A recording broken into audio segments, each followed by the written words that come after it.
langa ai Fakalakalaka tu'uloa. Tokoni'i ai tukuhausia. Fakaivia ai sektoa tautaha. Toutai falehanga mo tokanga. Fakalakalaka o ako MOE LELEI. Fakaivia ai tupu mo kakai fefine. Ke lalanga kaha'u o falala'anga. Pe ke langilangi'ia ipe ai Otua. Fili ia Tatafu Moeaki, kanititeiti Fika'ofo'ofa ma tonga tautaha. Kautoi ai atu, Tatafu Moeaki ma tonga tautaha. Moe fapina moe pala tuku tonga. Tau ewa ekipa kamata.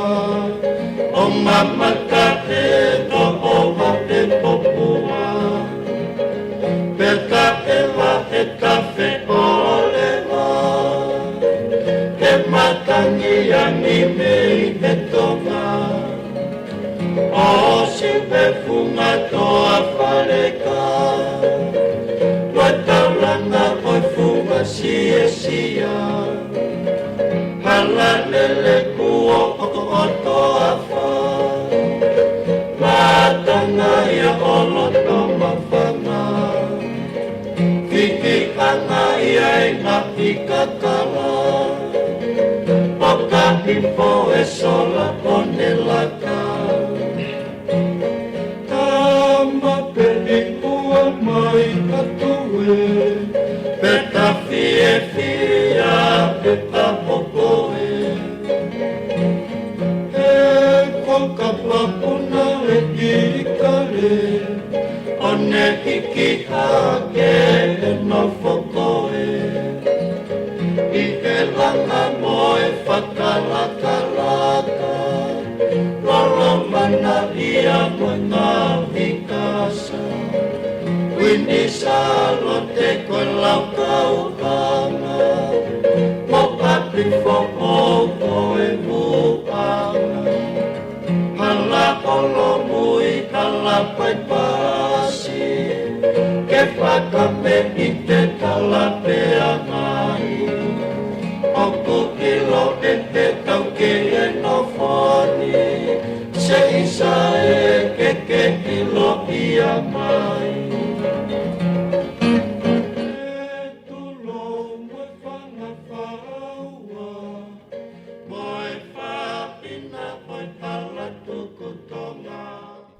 I he loto a pasia mo oni, koau Tatafu Moeaki, kanititeiti Fika'ofo'ofa ma tonga tautaha. Ke whai mai ho whekau. Ke hake ki'i ai masiwa. Tokoni'i ai paea. Witou mo tukuhausia. Ai koutou lekeleka. Tau tupu, kau fefine o falehanga mo Toutai. Te tau lava o ngā we'i ai tonga tautaha. Fili ia Tatafu Moeaki, kanititeiti Fika'ofo'ofa ma tonga tautaha.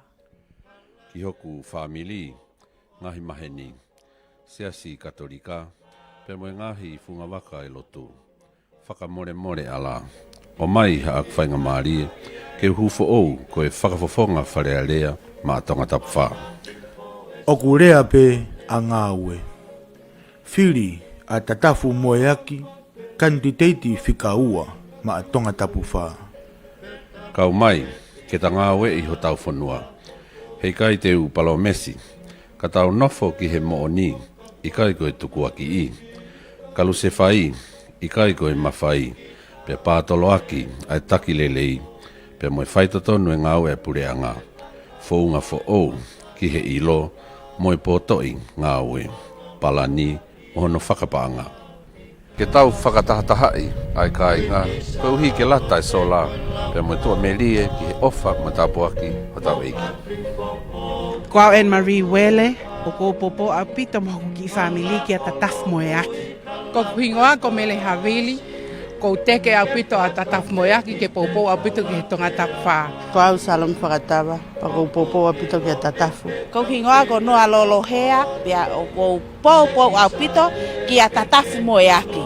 Koau Joyce Afeaki, ko popo a pito ki a Tatafu mo ene kawenga ngawe, ko ngahi mea ia o whia maa ulewa, he whalea rea mo pureanga. Halalele kuo o toa fa.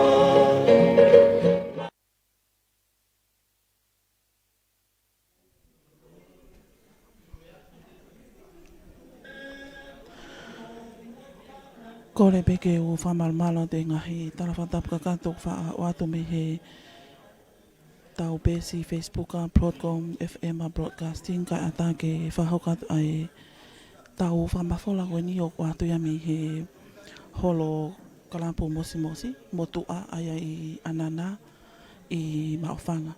Ka koe o atu angatono ni me ai polokalama kemipeini a Tatafu Moeaki koe kanititeiti Fika'ofo'ofa ki tonga tapwha.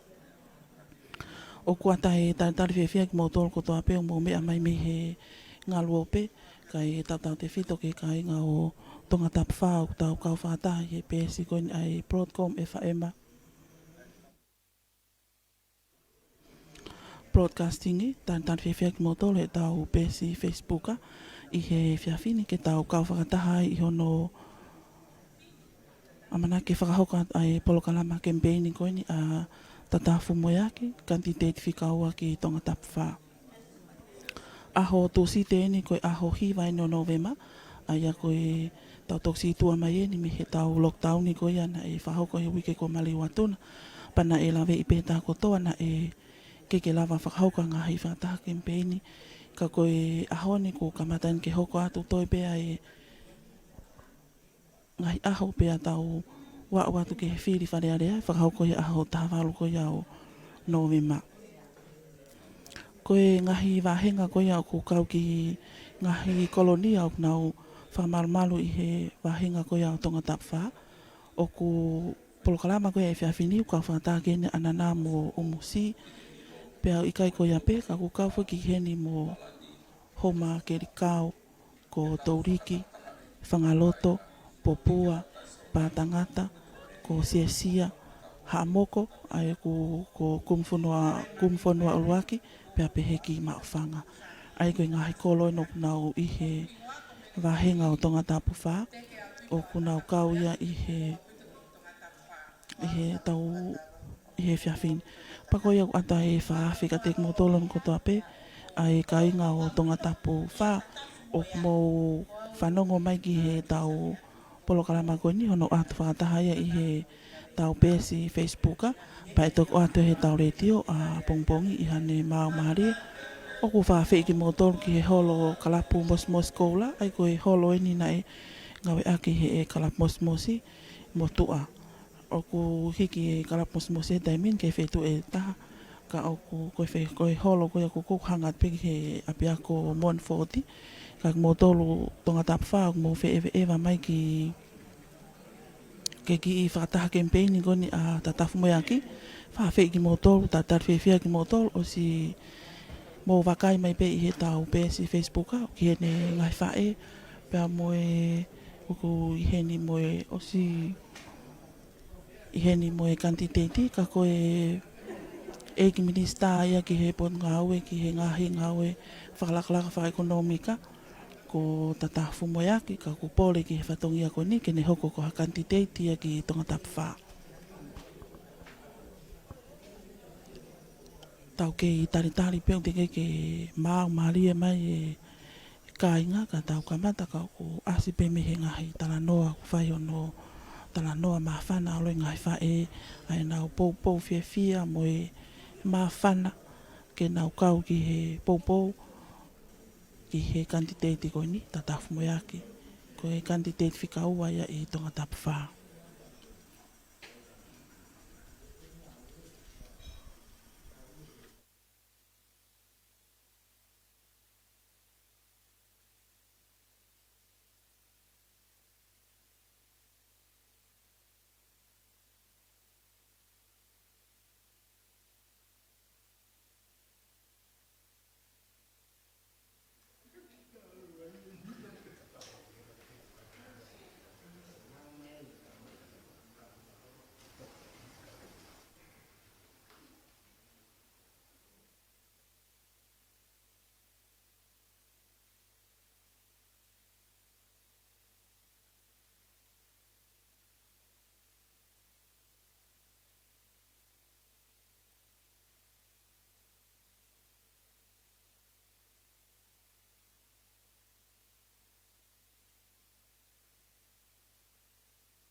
tau ke tari pe fo ke mau mai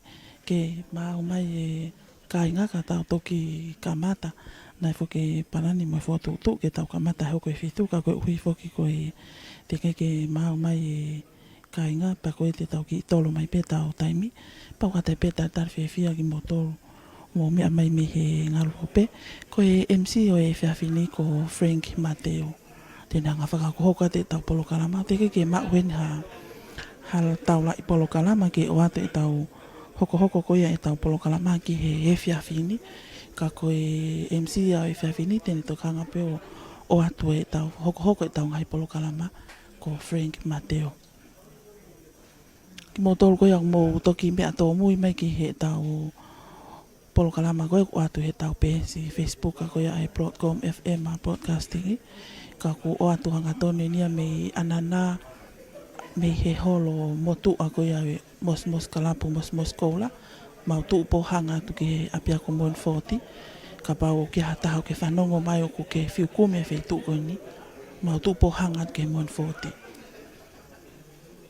he fefine ka ko he kemipeini a Tatafu Moeaki ko kanititeiti Fika'ofo'ofa ki tonga tapfa ka ko minista lolotonga ia ki he pot ngahi Fakalakalaka pot ngawe ki he ngahi Fakalakalaka ekonomika ai ko whakamalmalu ki ai LELEI pa mo tau ngahi toenga tau ngahi ngawe ko ia ka ko pot ngawe ia ko lolotonga whakakofatongia ia kanititeiti Tatafu Moeaki ka ko pore fatongia kene kau i kau kanititeiti ko ia e fefine pa fumatu aki mahuinga au pito ma was iheni pe fataha mo ngai fa o tonga tapfa na lava mai pa pe ke kau kanititeiti ke kau tangata eki kata o ku iheni mo pore whakavahe ko ia o Vahenga maafanga ko alo taistakau te tau kau whakataha be i fefine pa mo ki motor pa ko ai tari loto maafana ki motor ko toa pe tau kau whakataha i he tau pe si Facebook i he fefine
Ke tali pe foko te ke mau mari mai ka fefine mai ka tangata eki na lava mai ke kai kamata e tau polo kalama whanonga pe tala noa mawhana e ngai whae ai ke whae na flote a Tokoni'i whawhakatokanga e fofonga ngai whae e fia mo e mawhana ke na ukau i he popo ki he kanititeiti paku wai ai tali mawhana e peki motor mo tau kau fakataha me tau page Facebook ko ia e fefine program FM broadcasting tau te fito pe ka motor me nga lua pe ta fefia motor mo hoko mo kau mai ko e popo me fa roto la ki por fatongia fa hoko e kanititeiti ngari pe ko va pe hatai me ke tau kamatai ko ni ko kamata pe tolahi mai ko kau Toutai ki ni nau popo tala no pe ko fa tolo tare pe ai ki ni mau ka ta kamata ko tau MC e te Fili ko Frank Mateo ko ni nau Otua e Fakaikivia de ta Fakakalaka e fefine o se heni mo e kanititeiti Tatafu Moeaki ko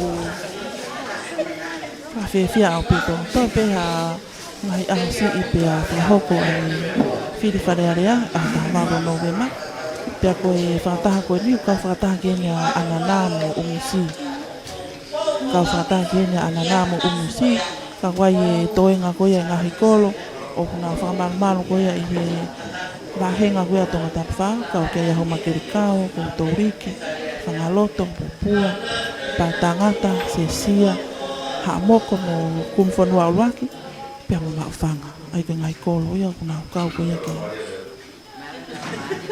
ki tonga tapfa ko tau MC ai e fefine te tau tuku ai peki ai ke ni o te whakakoko e tau programa Frank Mateo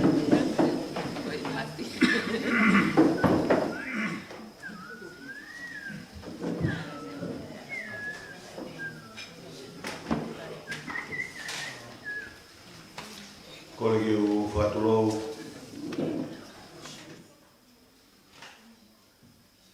Ko e matawai mo ui a sisu kalaisi.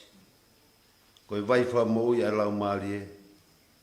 E aku tu o ui a ene a fio ke kakai fie inu. Ke nau ha'u o inu. Whatapa mo e a fio e tautaha e Otua hatalorotonga. Ko Immanuela o moi taimiki i tāniti. Ka koe whakataulama o kilukilua. O ne mawhi ia mea hono kotoa. Pea o kune siuma fua uta ho taha'anga. Whatap ke kero ha takalaua. A te whatapu ke ignista Tatafu Moeaki. Pegi ono hoa, ka mai family ono katoa. Whatawat ke takatai ki whaiwhekau, pasta Aisea Leone, muha whaalunga tonga. Whatawat ka kula, whara matapure. Pegi si whawhangai tamai, whawhangai whae, ka mai tau whanau ono katoa. O tau whatata mai ke holo koen, holo mosmosi koula, kimua, ke whaiwea tau family, mo ta powota la noa, kai ka mea matua. Whakatapa mo tau whawhonga whalelea, ka ke malu, melino, e monu ia, ho tau ngai lono whale. Kore pe mua mo whangofua, mo wanga LELEI, i tuk mai pe mua ke u whakatau lama ki tau tolu he fia whakolokoini.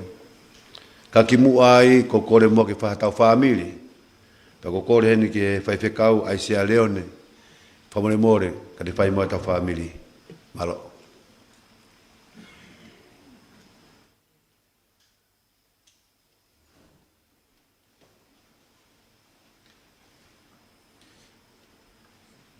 Let's pray.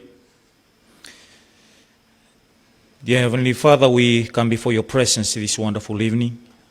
We thank you, Lord, for your love towards our lives this wonderful day. We thank you for your grace. We thank you for your mercy.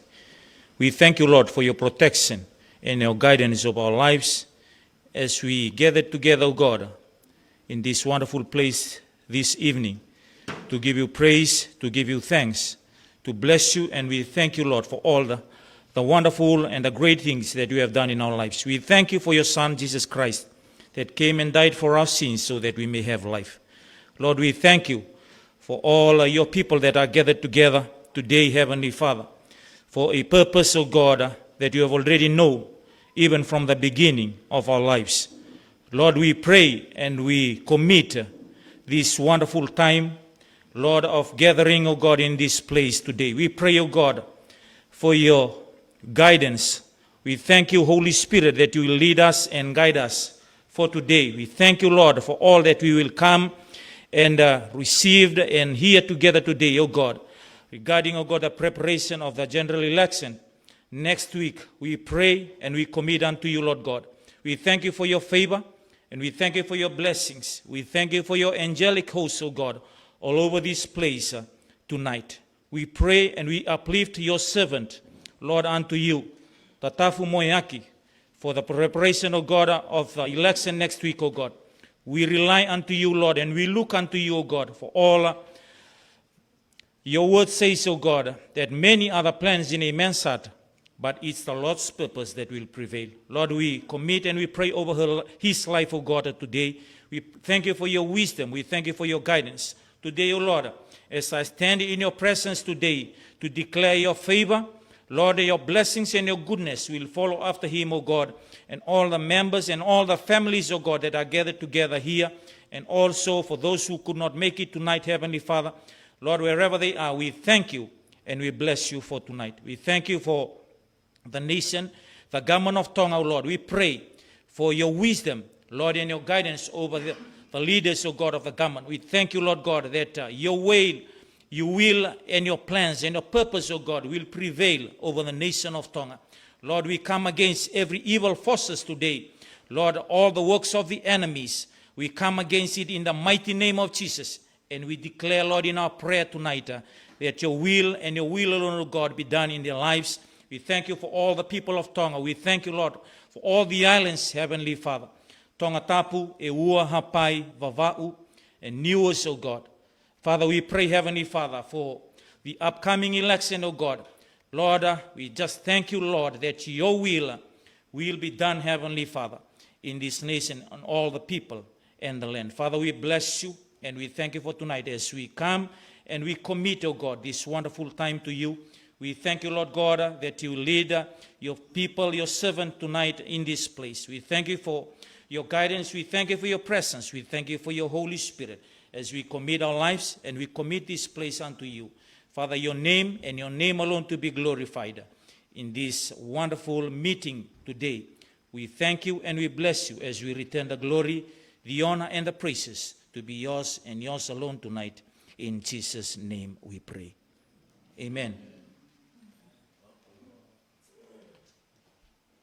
Kore mo ke whatau whai ka whamalo ke whaiwhikau e lawa le tau ki paspasi kia ki. Tongo e ku huma la mare manu ni ka te tau tolu. Pe e hala pe nai ki upehe ko e pe i man matango ka pili nisi ia. Pe te upehe ko e tu i hono walu ia. Ko whamalo ke ki umalanga atu, ko MC a te pe malo. Ke te wharoloko ko le heni ki he tau rea taitali, ko e mau skaitari a komiti. William Takau, ini kata terima pas masih William Takau dah tahu tolu, Takau tolu. Kalau pergi hufanga ngai fa tapu goroso ono fa ke te MC ka ata mo motuane ke ata kiri atari ka gimuai e watu pe ke ko fa apa pe ke tangata o fare ke fa Fika'o de ki hufa palang ya pa de hufa tonga pe. Pastor Isaiah, I would like to thank you for allowing us to come in here. You're probably wondering why we are here. Eh? We're not here to do politics. We are here because Tatafu Moeaki is your neighbor. And as Mark 12 verse 31 says, love the Lord your God with all your heart, all your mind, and love your neighbors. Tatafu is actually here as a good neighbor. Eh? And we are here. Sorry, we've got our old poster there, our new poster. Faka'ofo'ofa. And if you look at Isaiah 6 verse 8, it says, I am here, send me. So this is the verse that Tatafu is carrying with him. Eh? And I don't believe he's here to do politics. We're just here to be as a good neighbor. We have the the Bay Manmataongo neighbors here, and also the Umusi. Eh? If you see our journey, we've actually just gone to churches, church halls, because each town has a church. Ogia kolo mohono siasi. Then I behave pe mau fononga, ka fononga pe me fare eiki ke fare eiki. Nang ben naga ke malanga mai MC ka kwaun de tana ka ta fire ta malanga. And that's the whole idea of us going around. Tatafu has got a calling over his life. He believes he's got a calling over his life. And we're just here to hear what God has put in his heart to go out with it. We all know, we've heard God and Tonga, our inheritance, Otua mo Tonga Hoktofia, two kingdoms. The kingdom of God, kingdom of Tonga. And we believe that Tatafu is here because he's kingdom-minded. Koi ui kona eiki ke mo ia Tatafu pa to taha wa tro o tare pore koi ni koi ui me eiki koi ui koi kingdom mindset o kai ko ha o mea kai ko ha palparema kai ko ha palparema ka ko tau mea and I believe that that's the calling that Tatafu has in his heart, and we're just here to hear what he has to say, what the Lord has actually put into his heart. We know that this was a kalapu before, but now it's a church. And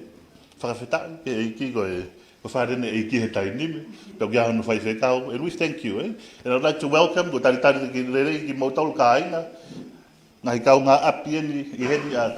be mokalo I pei be fok mo Umusi pe honi foki na lava ki toa tutoa pe ko ilo na ia pendi hen kau nga apina e Tokoni'i mai kai ko mea Faka'ofo'ofa fenga aki ka kai e ki pe to at pe mo ki kone to pe tau aho no pe fia mo hoko atu pe pou mo fe tak ni mai ngau ko no kwai fa maro at ki mo to tan mo to ke polo kalama. Without further delay, thank you again, Pastor, for the opportunity to use your house.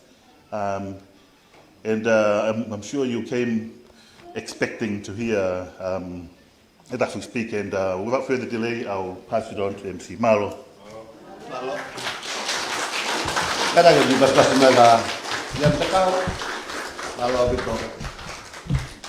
also, Pastor, I'm also the neighbor.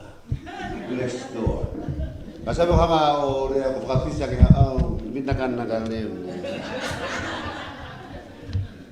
Ko le ke valolo, wilo pe ku tuga le fenga mari kan ni tuga ke egmista, ka maga fafofonga fogi to hene fefine, Tatafu Moeaki. Pa mea ka makita to. Paswa ka do na kai mako.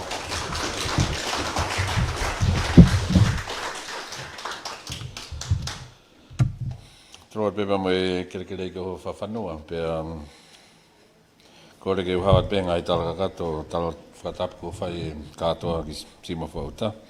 Tapat ka kula, tapmake he Pastor Aisea Leone, pia tapat ke ngahi whawhongai whai katoa pe tiunipa ma Asela mo ki motor katoa pe lea tuku tau kau whatahi koen, pia hua me sia mo ki motor ko toa pe tau I hen.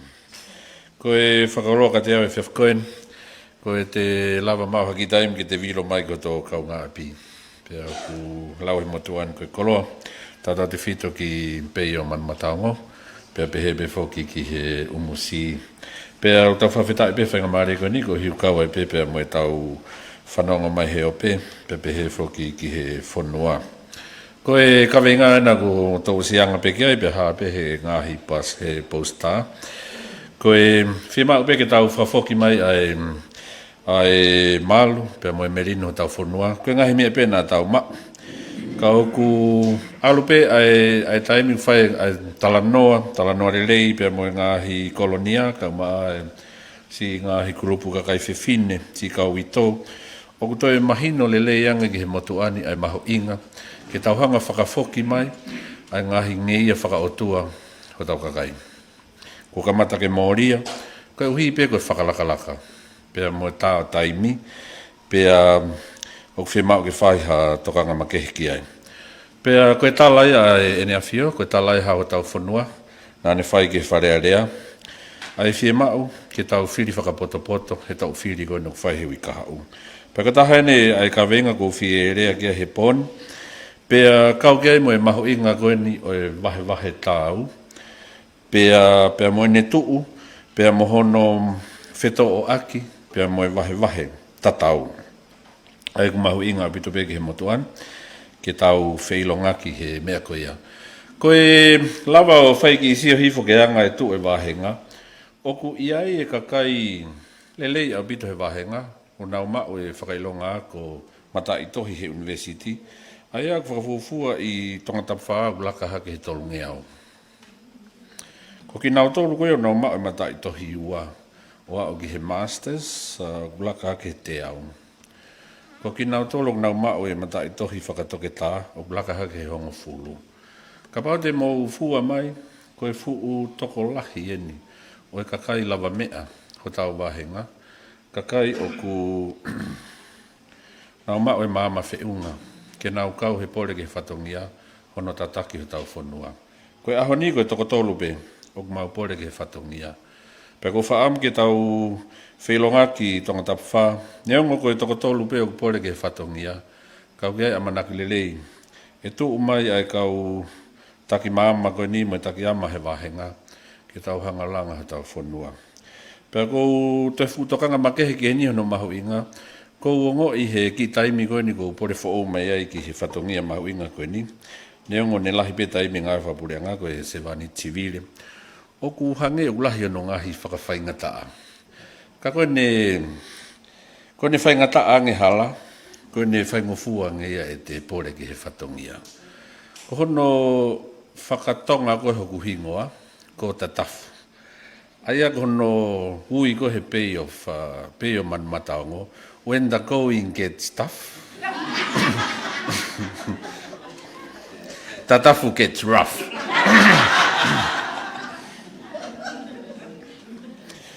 Pea ko whakaamo whanonga mai a ki nau tōru koe ni o nau mao e mama whiunga Vahenga, kore atu ke mō pōpō mai, ki he pōre, ai matua koe ni. Ka koe ki mua peke u hoko atu, ko fie puke pe whainga maaria koe ni. Ko ilo ku lahi taimu ko wilo horo pe mo komiti, ka mata pe me he motuan, na ilo pe kia i pe, koe me motuan koe mea vai pe, lahi pe whainga maaria he whakawheau he whainga holo he whai kemipeini koe ni, o ku lava pe ke ova, pe a to'ohala, pe ko kore whamarmore ai ka pau gaisi a mau whafotunga, e kai ke tāu, pe kai ke whiunga. Pe a kau e pe mo si kaumimuia motuan, ko e toko lahe kaumimuia motuan, ko si o to whangawhae pe, whangatau ket, pe a mo te si ngahi tamai. Pe a mo ofa mai o ku, ko e konga o ki nau tōru ko nau si tau leke leka. Pe a ko mo mea i be ho nau, o ku nau wawe ki he ita, ka ku nau rea be mo oni. Ka mo kātak whakamore mone. Kai he loto whakatoa ki lalo mone o ko loto pe ke whai pia he ilonga ki lelei he ta whaako e ni. Pea mo e mahu inga ke tau whepopou aki. Ko kore whamore more ki he ngahi whiohi anga kawa ko ilo pe e Vahenga. Koe ke mahu taim whiunga ke tau whiohi. O ku mō mea i pe o ku kai ka tama whiohi kawatonga en. Ko ku ki i taim kawatonga o whai pe ka pātere. I apsiasi.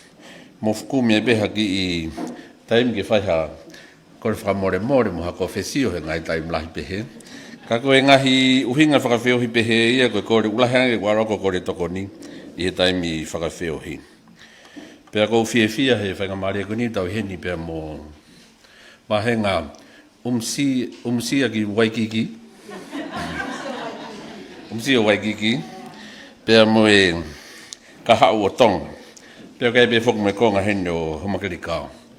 Ko fia talano lelei be he fefine, ki he mahu inga koe ni e Fili whakapoto-poto. I he whakauhinga pe motuan. Ulu aki, e lelei anga ki Vahenga tonga tapwha, ki tau whafofonga e ua. Koe kuhunga ki ai, ulu aki, mo Fili whafofonga, tene hoko koe whafofonga. Falehanga ma tonga tapwha. Pe ia heno whainga maari lelei, ki ne hoko. Ko ha minista, he kabinet, he fonua, pe ka pau e pehe, e whafofonga ua rewa tonga tapwha. Ko e whafofonga, pe mo e minista. Pea, ko e ne whaingo fua ia, mo lelei ke Vahenga, MOE FONUA ho mo Fili. Koe lau ia motuani e whakapoto angeia.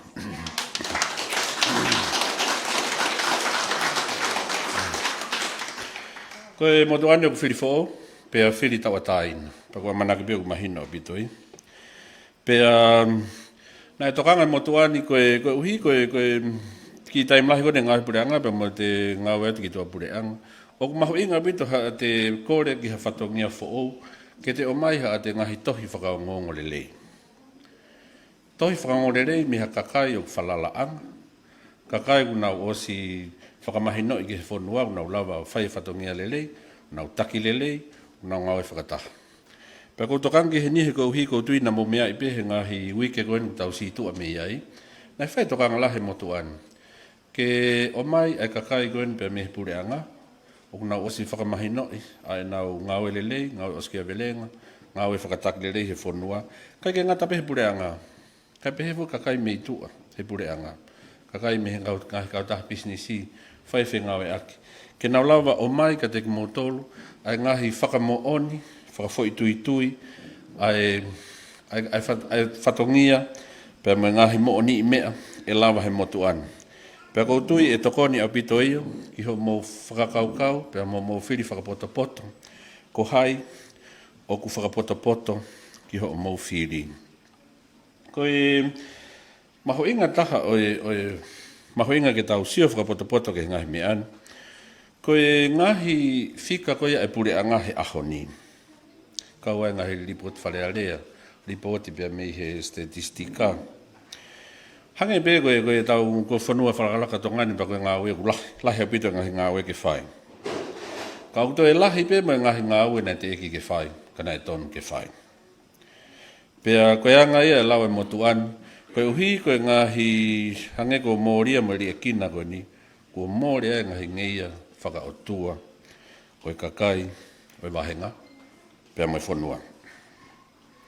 O ki ai e toko whafufua ku statistika, walongea fitu tolu, he Vahenga. O ki aho nau ngahi whaingata, whakasino. O ki ai e api, whafufua ke api waono. O ku nau hifo ki he masiva o kui whakamamani lahi, koe masiva ango. Koe uhinga e masiva ango koe ni, koe nau paanga Houmakelikao he wike, pe koe aho, o koe kia oe paanga tolu. He aho. Aia ku kaike kei whainga taa, ka ku kaike mau. Kone kai koe ke mau, o ku uhinga kia e mōriha tau ngeia whakaotua. Mo manatui ke tā noa tai vasi mo lasa losi. Nai mōre ngeia whakaotua lasa losi ke tautua te pili, pane mau he mea tokon. Kako tai vasi, kaike ne whai ia hala pe ko hako, tangata na ne whai totonu, koe ki fo i mea pena whi hala ke, koe kaike ne wahe ne te pile.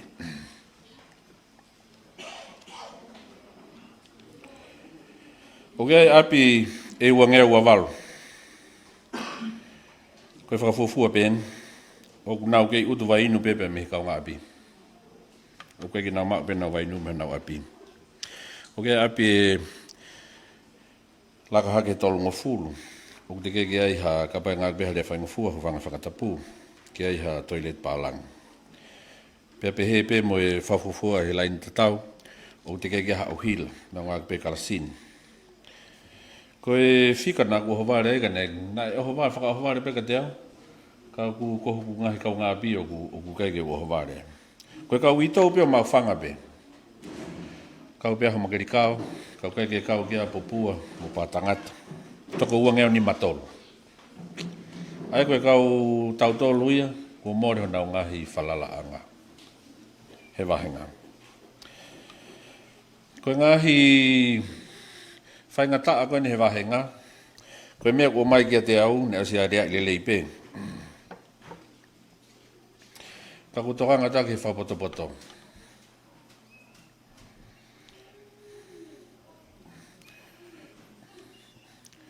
Koe ngā ue o kurea. Koe ngā ue o whapoto. O kui kai whakapoto, ai rea tai whahanga ue. Pene pehe ko fie taki mai pe tau ki tala noe fiaf koen. Ki he mahu inga koia oe wahe tau. Pea moe wahe tatau. He ku ko tuite mo mea ipe ko taha ene ngahi kaweinga maalunga. O ku tau moririu i he politikare. Kai ke ngata pe he whakaukau, pe he pe foki ki he lea. He ku whaato hala pe huna mi whenā pasi pe. Whaato hala e wahe tau, pe koe ki muini mai mahino ange ai, ahono whetongi, e he wahe tau. Koe taha ene ngahi tau mo whapolitikare, pe au pe ke whakasosia re. Ka kou fie tō pe ha whainga mare whafkoeni ke tau ki tāno ke mahino. Ai koe whakatata pe ka pae mahino, tau whakatata, tau mango whukeni, ko hafu mang, o ku pea moe hongo tangata ua, ke na tore fu mango. Ka ku maulunga hake ai maulalo e waataha, pe te maulunga hake waataha, ka koe ke nā au ki ai. Ai au whi maurewa ke angha sitepu pe koe tuunga, ke na tua au ki ai. Koe wahe tatau, ange pe sitepu loloa tatau. Pea koe taha koe he tawhaka maulalo e au ia mao ne whi mango, ka koe taha koe he tawhaka maulunga e fuwaa, tu pe sitepu tatau, ke au ike fu mango. I hene pehe e kai mango taha ia koe he waa maulalo. Ka koe taha koe he waa ulolo hake, maalunga hake. Hikai ke kai mangoi. Kona ke he moe wahe tau. Mati koe wahe tatau e. Wahe tau. Ange step no ki he tamakutu he tawhake o maulalo. Kai ange stepu o uloloa ki he tamakutu i he whahai o waa maalunga. I he ene pehe tena kai mangolo. Koe ke hea wahe tatau, pēr moe wahe tau. Oku lolotonga, whaingata e whanua, i he mea tatau pe. Tau whaingata ia he tufa tatau o ha koloa, e mau ha tokotaha, ko toa ai lelei tatau. Pea kohono solo wako e tuuni tau, ke tau sio pe ko hai o ku lahiange ni fie mau, pea moe tau mua o ni fie mau. Pea ku hai ai wahe tau, ki he ngahi whaingata au e ahoni, e tau nofo masiwa, fie mau makehe, pea moe ngahi fie mau mawahe. Ka koe taimi koe te tau tala noa iki ai, kai fefe rewa kakai kehe. Ko tiko no aipe ke te mahino nge ka pate tau whakatata, koe tanu hala he Vahenga. O ku lahi hono tala noa e tanu hala he Vahenga.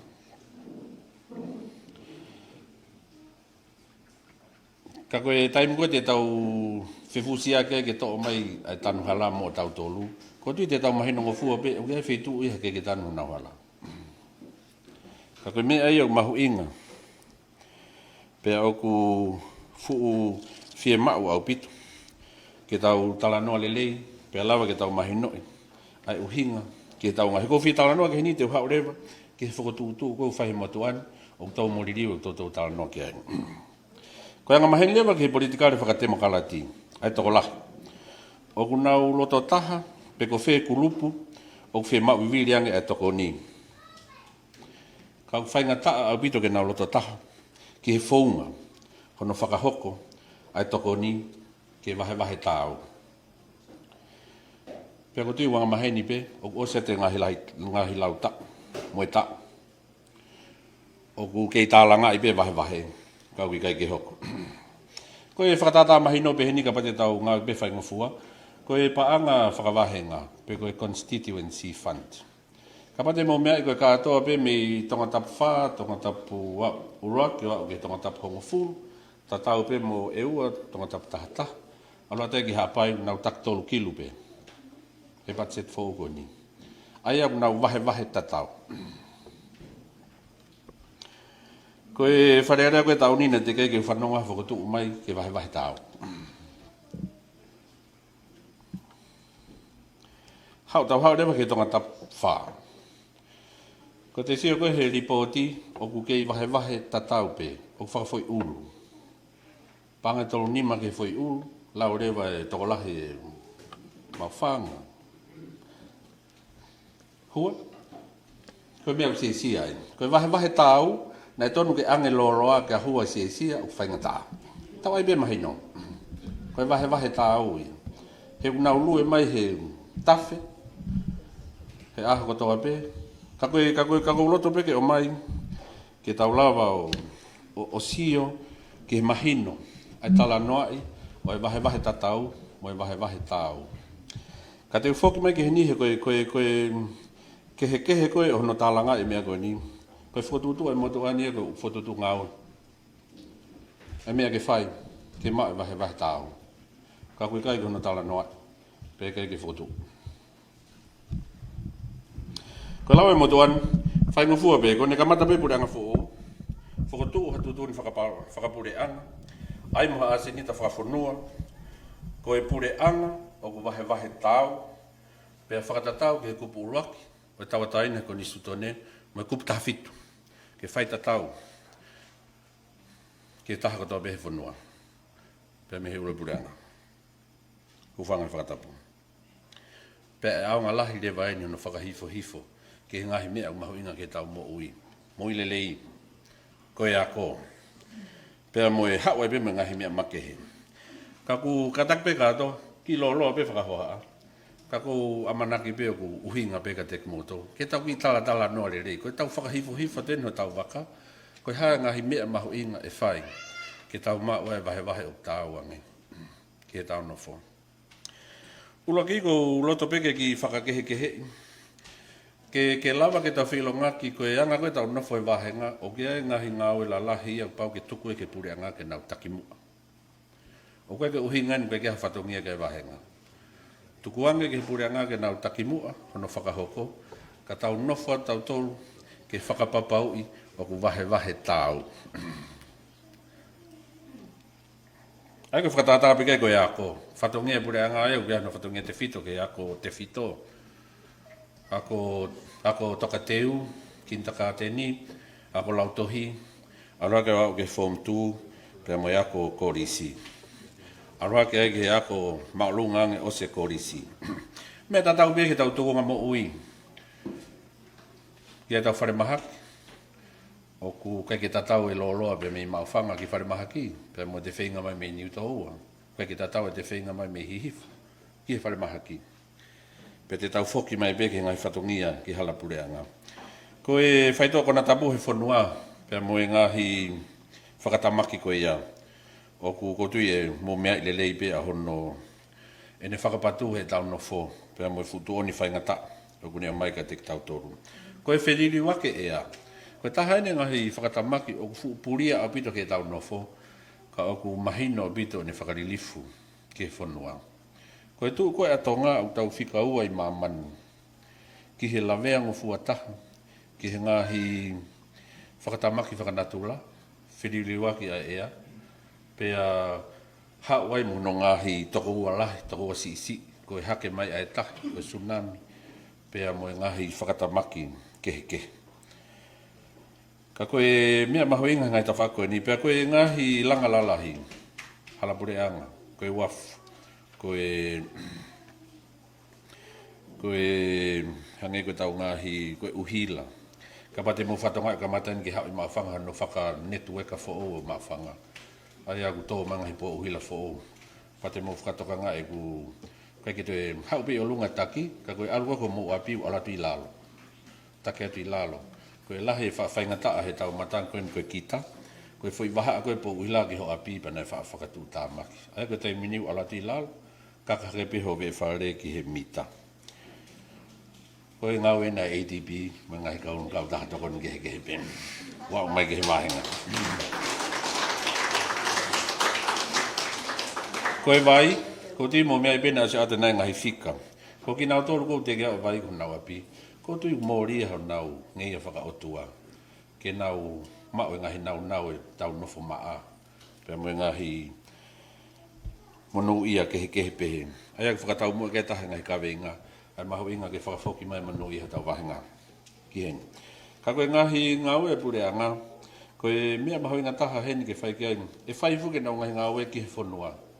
Ka kutui ka whatongia Vahenga, ke nau nofo to'o e nau mea fua, pe o vahe tatau en pe tonu ke vahe tau kapa e mai tau ngahi fakataha'anga ane nai kapa te mo sio pe kai ko me ko kulahi e feto kaki pe ngahi api sai nge pe ke o te na hoko na vai he fu mamafa o pe ke na ma se niti pe ngahi api o sai nge pe ke o te ai hanau tau funga pe le fainga fua hanau toilet palang ke pe ke na wa kia ko tui ko ngahi tu unga nofo ko ia o maho inga ke tau sio kia e Vahenga o faihanga au e kia pe koe kako tokanga pe ke mahino ko ngahi fatongia te fito ne pureanga ka ure o mai lewa fatongia Fikaua ke Vahenga ke ne hanga whakapapau o longa mo ui e ne Fakai o ku mau ai vahe tau mai Vahenga koe palani lewa koe Fikaulaki ke tokanga ke Vahenga ko ne to o ne mea fua a e ne hanga o whakamamafa ke ne lawa o ilo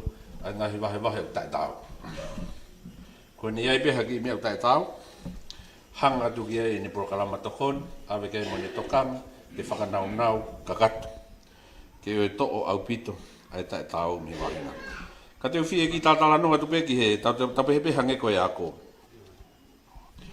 koe ako lahi peto tau rea ki ai ka koe mea koe te tau tui tatau ai pa koe swani whamo ni whamaman lahi koe langa ha whanua e koe kamata anga pe koe ako pe mo ako lelei pe mo mama ai whanua koe ia pe te mama ngia ai mo kakai kehe o whaingata ia ai aku mahu inga o pito pa mo kotu mo mea pe mo toko mo toru tau iai pe tau whanau ako pe te mo ilo pe ai ngahi pe whai whatongia le LELEI TAHA pure anga ki he vahe tatau kau ton ke whai tokanga makehe ko tau toru toko lahi pe te ko whai ako e Vahenga ako siat peke tau no fonga he fefine to lahi peka fai ako hen ai te fima o he Vahenga ke fai hau I Tokoni'i ke kau fai ako e Vahenga ke nau Tokoni'i ko anga ko sio ke Vahenga o kulaka ane ke tau hanga o ave ai taimi ai kosirio e Vahenga tokanga tata be ke ako e Vahenga ka kosirio ako e Vahenga pa o me kau nau tako mena tokanga ke mahino ai kakai ako tau Vahenga futola kau kai ke nau asmai ki mo pe koe ke tau hanga ngawe aonga ki ngahi mama koe ni. Ke tau lava o ngawe aonga ki. Oku, kua ngā whakau ke tokoni me pēng o whai ako, ma kau whai ako kone mui hena. Ok tonu ke longa mo ui a pito e Vahenga ke nau hanga o mui ofi, ai Fili le whakatonga ki he cohort analysis. Koe lava hake me kalasi o no ke kalasi fitu. Lava hake me he kalasi Form 2 ki he korisi maalunga. He lava pe ke tau ilo e tau pehe koe pese te tahanima ki mua, teu ina tolu koe kau matao e Vahenga, koe kau takin ki he Vahenga he kaha'u. Koe tau pehe koe nau tolu koe sai nau fika, whakahanga nau tolu koe kau sainis, moe kau teknikale ki he Vahenga. Kau ngahi misin, kau ngahi computer, pe tau sio e pe te tau ilo pe tau tolu, mui yofi pe te tau ilo. Ko William takausi I ton ke faifekau ia he ko no lunga ku hasin no mai ai faifekau pe ko ki nau tolu ko e me katolika ton ki teu ko pater e kai ka whakahua ka ton ki tau lava o siofi ai tupulaki hake e ta whanau e Vahenga pe nau hanga fuko tu lelei pe hange pe ko whakalea ne whai ke Vahenga popua ai maho inga ke tau o te tau teu pe tau whanau ke tau ngau pe tongani ka tau sia fe tau whanau tau teu tau whanau ki tō pureanga ke nau lawa o ngau I tō pureanga tau teu tau whanau ki tau ngau e tau whanua fe maa o pite kau taklirei ki tau whanua ka pau te tau tuku peke pureanga oku mei tokanga pureanga ki tatau ki ngahi Vahenga katoa pe koe Vahenga te nehanga whakamasila ai whainga maari ki e Vahenga Pea tau whiwhia a honi ko whai ngau pureanga o kakato e ngau whakalao kai hoko hono tu whukotu e tau university. He kai ke toi whu mamafa. Ai ako maalunga ange tau whanau ke nau maa o whakailonga university.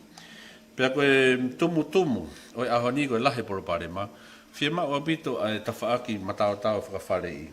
Kai koe ngata pēni he whakaako. Ka koe whakatutupu hake mo ui. Pea mo e au ki whare kau whaifekau. Ke nau whaihano Tokoni'i. He koe mea koe o ku mahino hea. Koe taimu koe tuku e pea ko o ku kai ke tāu ia. He ko hi o ia to taha ia ko fainga mari na api pe o ku toka mari me ko to pe ko to taha ha me lo to fare ko fainga ta. Aina tau lava ni nai ko tau o pau ke ala atu step lo lo mo tu nga lo lo ia ke to taha ko ki fainga ta ia. Ka lava ke ni mau ai lelei tatau mo taha ko fainga mari ani. Ko ngahi ngā ue tonu ki whahe Vahenga. Ki he ako. Pe tatau pe ngahi tawhaaki kehe he tau sio ki ai. Koe tawhaaki whikaua ko tokangi ai mahalo koe mea ni whai tokanga lahi kai Vahenga. Ko hono tuku hifo ai whainga tā ia ho tau kakai ko nau masiva pe au ki toko si nau tō ke ango masiva. Pe kau eka witou. Kau toka vai. Pe au whema o ke whaha hasio lelei ki hen. Pe kau hi kono ngahi whainga tā. Pe koe tautala noa kane nai koe step lo ange, ko ki nau tōru enu whema o ke ala mai Vahenga o ange ha Tokoni'i o kulaka. O keke peheke takpa anga tōru nima toko taha kotoa pe. He keke nau tatau. Koe Tokoni'i ko tau, o pau ke nau ke heke, whakatatau ki he loloto, pe moi whainga taa o nau to whanga ai. Koe kia te au ia, koe i he time no, ton ke tau toa pito te tōria me Vahenga, pe set peta. Ai koe tau pehe, koe me koe api u ova pehe uanga futupu.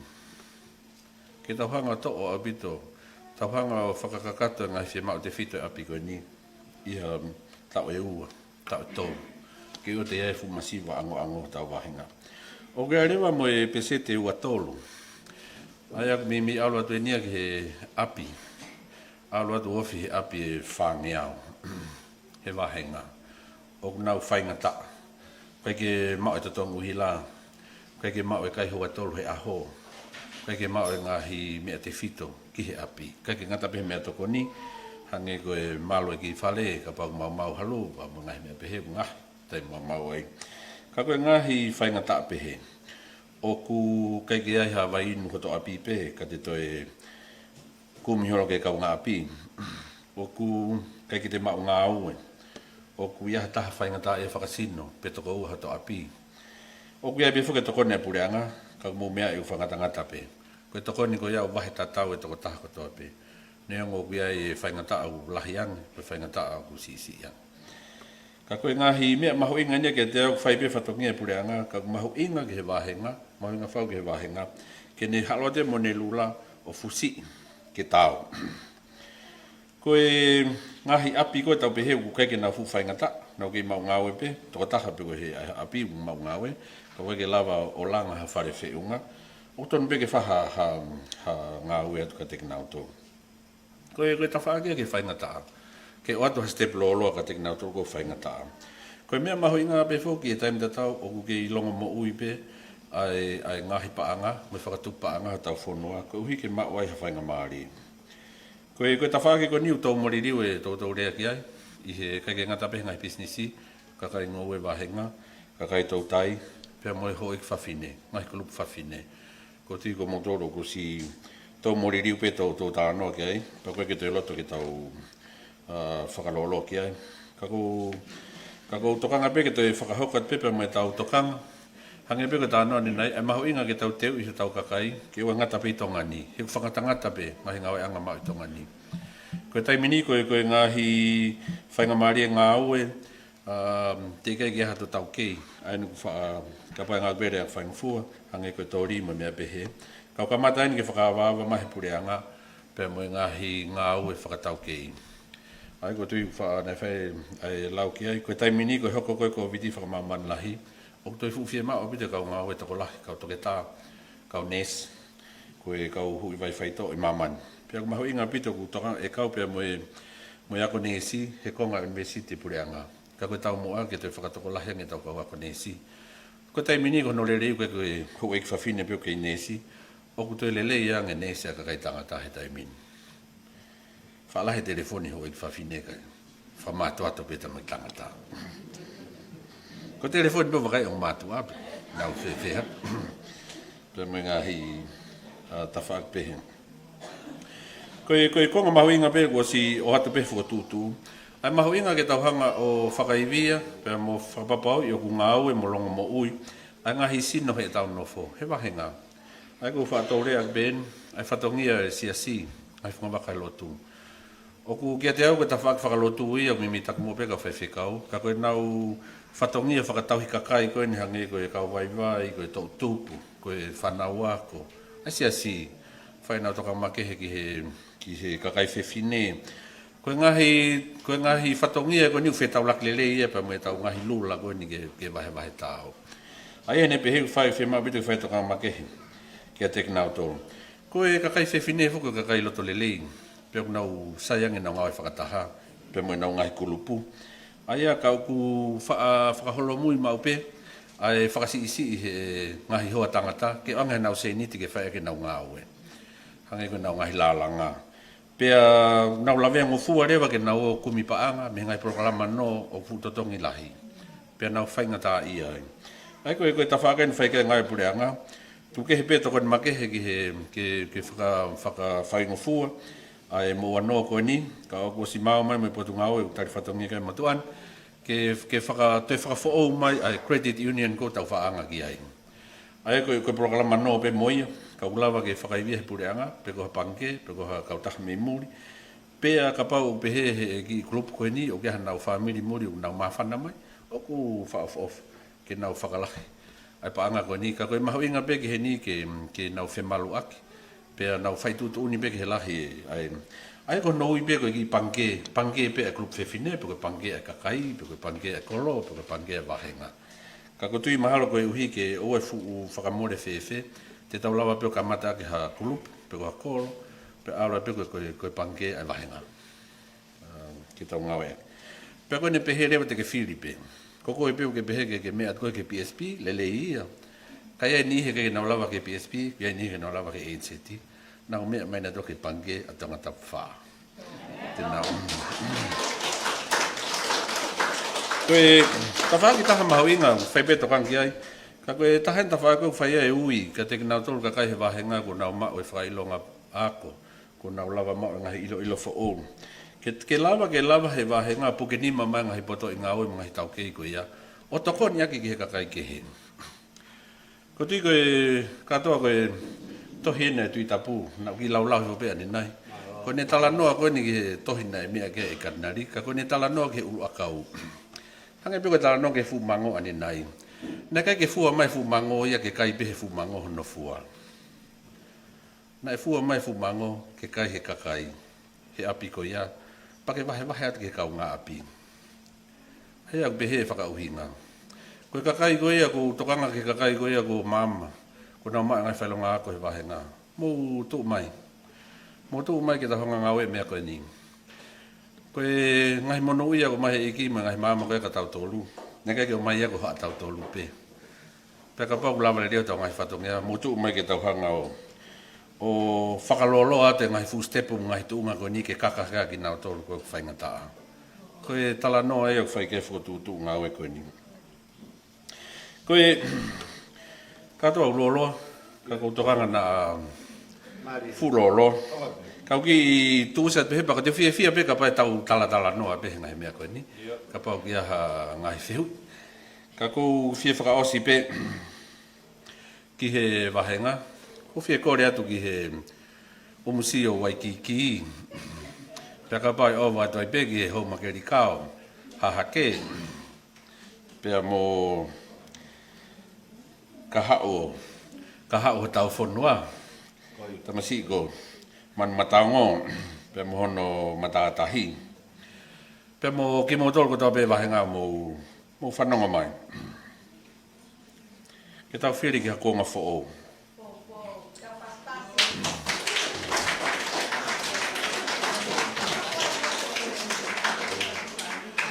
Pea koe tau whiri ki haola fo'ou.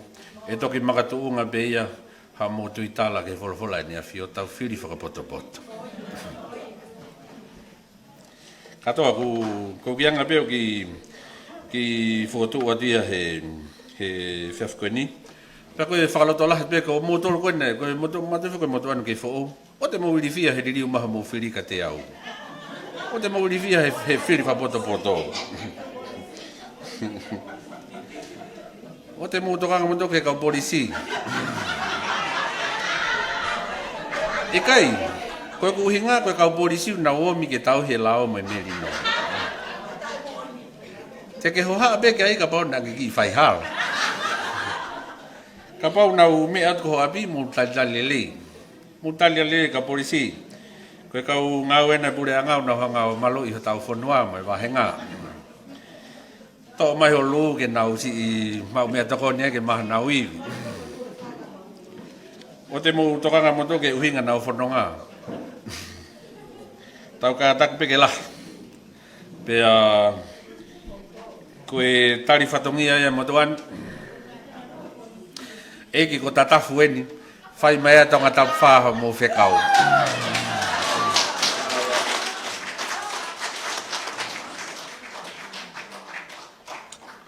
Kata kita magi pas-pasi pas malam itu.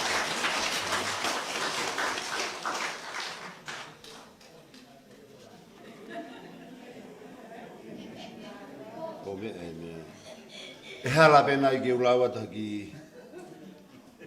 Pega tau lau mo ilo ano uhinga. Ai fola LELEI kia kita auto. Pe tau toki ilo lawai. Pe mau mo oni. Ai poto mo LELEI ke tau mo uyai. Pas ka tau magi filau ko ya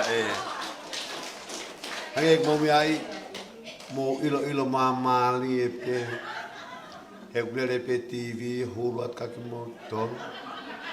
Kainga Fakafonua Mokula. Hange mo mi anu ka to kainga bena la vekia Minista ka fafofonga o fe ma o taha ke alu ki loto e pureanga ke fai ho tau vai tau I he lolotongani tau vai tatau pia ko ia fe ma ke ave ha fafofonga ki loto ke alu fotu ke vai tau ke ateste kuloloa ke kakai ke au ke fumango kata pasas baiga Tatafu Moeaki malo. Panga mane ko di ko tuka te ki motolu. Fafia ki motolu ku mo le mafana, pa mo fehui. Fa pone mole. Ko le mai kau faita ko ni live ko ni sio mai mo tau kainga pe me ope. Ko wai pe mai kai mo ya te motolu. Ke me mai pe o fa ko mai ai. Ka hulu ya te pe tamasi. Sio mai tau family ko to me kamata pe mi Zimbabwe, Hawaii, Afrika, New Zealand, Amerika, Australia, Fiji, Taiwan, China, feitu katoa. Kato ya, fawalo hari ka fofonga mesia ka ki Umusi, Waikiki, fawalo mola mai poni ka pe foke si family katoa. Ke to fawalo ko fenga mari ko ni ka taha ke na dolo ku pe ba ke famo ria popo, ria mafana, ko mo taimi eni. Malo, kalau kita ni ko soba ki ni kamata I me ke mafana tau. Ngari na ke mo apo foi lue. Pasal kata ma soba ki. Pasal kata ma soba. Soba ki. Famole mo soba ki na lo tonga mo ua na tolu he. Kata kita pasal mga soba ki. Iyo. Soba ka mo ke hanga mai ka. Dia mo mai ka. Ko ni ko. Te tope au. Hame ko nu. Hanga le pe TV ka ko. Makai mai tau fa milion ka to. Ko ia. Abana ko ke fai concetta no sila malo. Malo apito.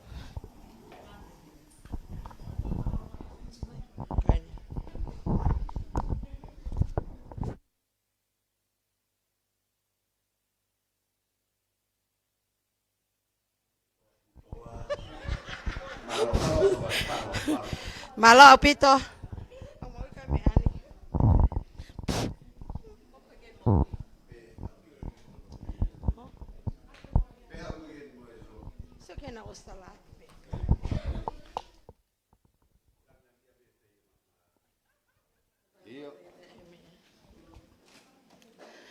Malo apito. Kau Ko le whainga maalia ko ni ke urak tupe whawhetai ke Otua mafi. Ko Otua University tau iai. Ko Otua pule ke tau MOE. Ko ia tau lava ki tau whakataha mai he whiaf ko ni. Ate ku whakatapu ke he kere o hataka laua. Ate ku whakatapu ki a katoa mo hatau I fonua. Whakatapa ki a whaifekau mo a whaolunga tonga. Ate whakatap ke eik minista Tatafu Moeaki. Ka koe mafu o e Vahenga whaafonga whikaua. Ka pas katoa mai ki ai. Koia. Koe, kai kei toi fie ma, kai kei toi haku lea aku ki hangahi lelei pe te itala atu hangahi mea. Wike ko os weekend, ko nofo pe hek mawhana. Ka mata ke whakaheke heka e wholaua e toko tākoni. Mau lele atu ane nai o whaiolo e mau toa tu toa. Alu mua pe tangata koe ni, kau mui pe. Whai e kulotu pe hange koko. Whaka ana ua hange haku. Alot ke whakaheke heka, whakawhi iloa ke e tama ki hano kāinga. Pe ko hano whamiri ke nau whi iloa ke. Kai whakaheka ki hawaka ke alu ki ha motu. Ko mea nei hao ke whakakau koe a aku. He whaifononga halu mo tamai o he koni he ahoni. Kāinga, whakamawhana. E mau alu atu me he api ki he api. Ai tangi ai kakai. Ta kou nau nofo pina tō nau uwhare o ke nau na toha taimi tau wheohi pen. Nau tangi, nau puki atu e nima minista a. Whai e lotu, whai hiri whaki nima. Ko kuanga ko e kuongo I koe a aku. Mo oni o tau o talaki holo mo tau fie mau a tatafu ki alki lotu. Ka he kuongo I ko he mau alu. Ko tatafu o si Fili he Otua tatafu. Faka'ofo'ofa tangata koe ni he kuongo I. He kui kai koe tau o a tatape. Ka tau lotu. Tau o lotu. Ma huat ke ki api. Tangi e fine motu a piki ka tatafu. Ko hako o lotu ai mo piki e kakai o kengi mea. Ka tau mai peta tangu te po ke po siom. Ko mo siom pepa mo tu mao lea. Mo tala ki. Ke mo tala te lelei o tatafu pe a tala tangai ngāue. Ko e po ko mo masi o peheme. Ko mo si o peheme ai ke tau fefe ai mo. Ko mo mai ki heo lea. Ngahi lelei kon tala atu e tatafu. Kamatan kene hanga o mai e ngahi lelei ko e ke heka moia ke he waka. Ka tau tukuange at ke moana. Faka'uria ka tau tukuange at e tau whanau tama ke meremo. Ko hai ha whae tene lawa ke tukuange hane tama ke alu o meremo. Pe ko hai ha whae e sio ka hane tama ko ai ke tukuhifo ki lalo ke alu o mate ka tau tangut pe tato sio. Ko kore atu eni maufanga, neongo koe ke te toko lahi a maufanga eni. Ko lotu ke eiki, ave toko taha koe niki loto. Mo oni, ko tau tolu koe ne tai nimi. Pe koe halo loa e tau mo ui. Ka ko tau whanga moko puna mo e tau whanau ai hoko atu, o ko kauhono teke mo oni e tangata koe niki alki loto, ko sio ke he kaha'u e tau whanau. Kai umaa ho tau Vahenga, ke tau lau lo taha he kaha'u. Kehe tau panke, kehe. Tau kehe pe tau he kolope. Kehe mau whangani. Ngahi mea ko toa pe, ka tau ka ave tangata ki loto e alo whai mai ngahi mea ko ya. Pe ko mau hori mai, mau hake mai. Pakake mo mai ki he o pe. Oku mo oni pe aku hapa kwa, ka koe po ka tau o mai ki he mau aki fe. Ko mo si tangut pe kakai ko asi o mai, ka mau si tu uai pe o whai ato no teke o tatafu. Ka neongo ya, kehe pe tu fatale ni te ai eiki. Oku kehe pe tu fatale ni ta ekipa ko fa feta ke lau male ma onioni oku ne hanga faka ma fana I ma peau pa ko ilo I peau ai hono ngahi fua ya te au o ko lava peau lea ki he me ako toa pe hanga lau ga tatafu ko ave ko lea mo oni ke fatupu ita me ako toa ko ya wia o siai ka ta o me ako ya pa ko faka amu muheku lotu ke fai mo lava tatafu alu ki loto ka tokoto lelei he po uri o mohe Losario ia hange ko lau a fine motu anai Houmakelikao. So mai, lau losario pa lau kaha'u. Ko pea, ia we me hangu si oloto mo te au. Lau stof Maria ka ke ilo ta koko homo losario mohea. Ka ke ilo bofe me agat. He eku fakaamu mohoku loto. Ka ko mea oku mooni. Ka waka ua ngā we mo lotu te tau mau haikuna. Ko ia ko kore aka ke mo tolu Umusi waikiki peyo man mataongo koto aki motol kon sia patangata halatuk tonga talamo halatuk tonga tainimi ko sia ya mo hua mo me an gena ulau no aku alat ena vai katu ke kau pe tahi ta we fi ha me ke kau tahi pe ahua mo me sio ki ai ko ngahi lelei aku le pe ai nga uwe o ke tau ke fi ma uwe patato mo o ke falehanga mo o tala mai loi o malohi aki tau tolu ke tau ke fema me ape tau fema o falehanga o kuna melino para fakatafe mai mo ngai monu ia tafe mai ke au ke fanki family o hange ko lau ko atatafu ko fia wi ai ko mo ia ya tatafu lahi fanki tamai ki tau Vahenga ke aku ka si mutu pe na wa ko ka Vahenga ko ma na pa anga pa Vahenga ke ma na pa anga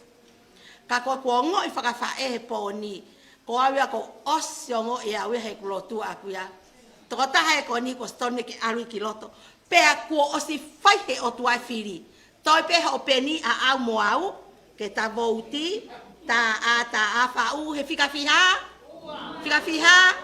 ko ia oya we o ko sia tu he na fahinga o ku pehe ua awan na ke Faka'ofo'ofa ke logia soba ke ko os matai to ya me ko fekumi mo ilo kahiri tau me ko eni ko mai fu pepa matolu te ilo pe o pe fikaua na ke to pe me ko me ana ke usio lelei na osi ha kai no Fakakalaka te soba ki heni ko fikafiha ko hai Tatafu Moeaki fikaua ko alu ki fe loto falehanga ave ko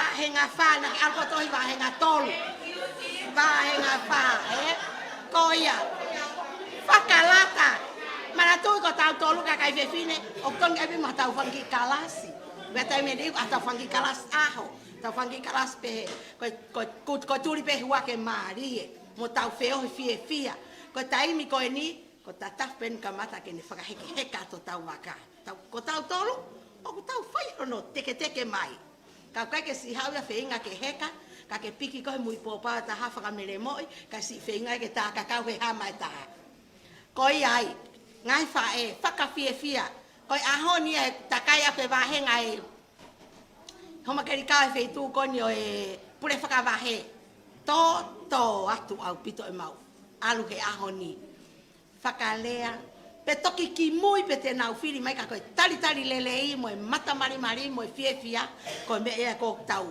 fie ma ko tau tolu hange ko sia te poni o ka ki fie mari ko tau tolu he poni sia patangata Houmakelikao pe yo man matango Umusi waikiki hoi ko fe fua kakai sai pe ya sta mai na ta nai te na malolo pe na to ko a pe te mai te na lea sai pe ya to te mo fate tu am motoria fatu atamaki mo amana ki lelei pe motor ko ostau hela ian helotu mo fai me akoto ape ke tau ave tangata ko niki loto ko ar lelele atu heo ai ke totonge uhilahe a hotonaki apa ku se me ke siana ko ni ha o pehe ye ku me alele pakusap ke siana tata ya ope we ko hai siana ko ka pehe ke me alele peha ko taha ku atamai pehe pausio pe we ki ai o pe ku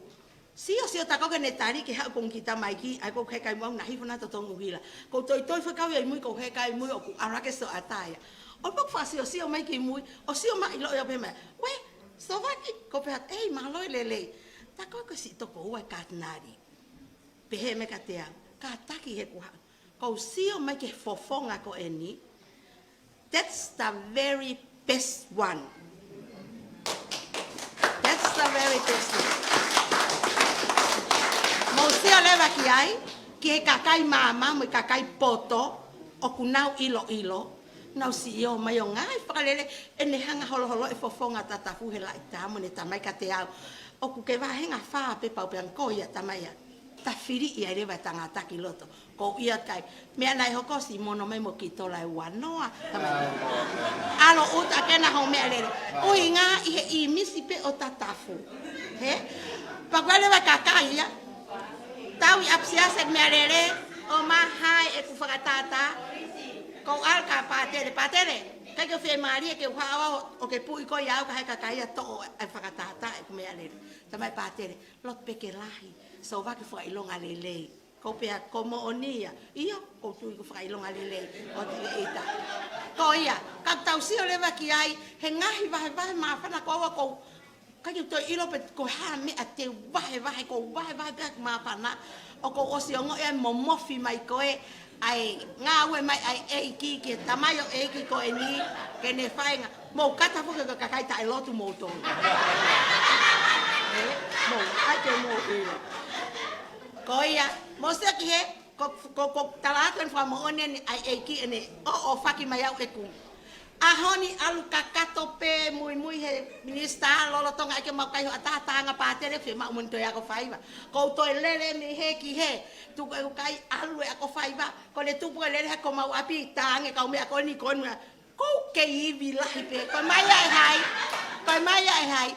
He Otua mai lau maria ma oni au mai ngahi ivi malo pe ka tau tolu ke tau tu o fai ngau ko tau no ngana to Fakaivia tau tolu ngai ngau ko tau Fakaivia ita to ke tau mo ka usuka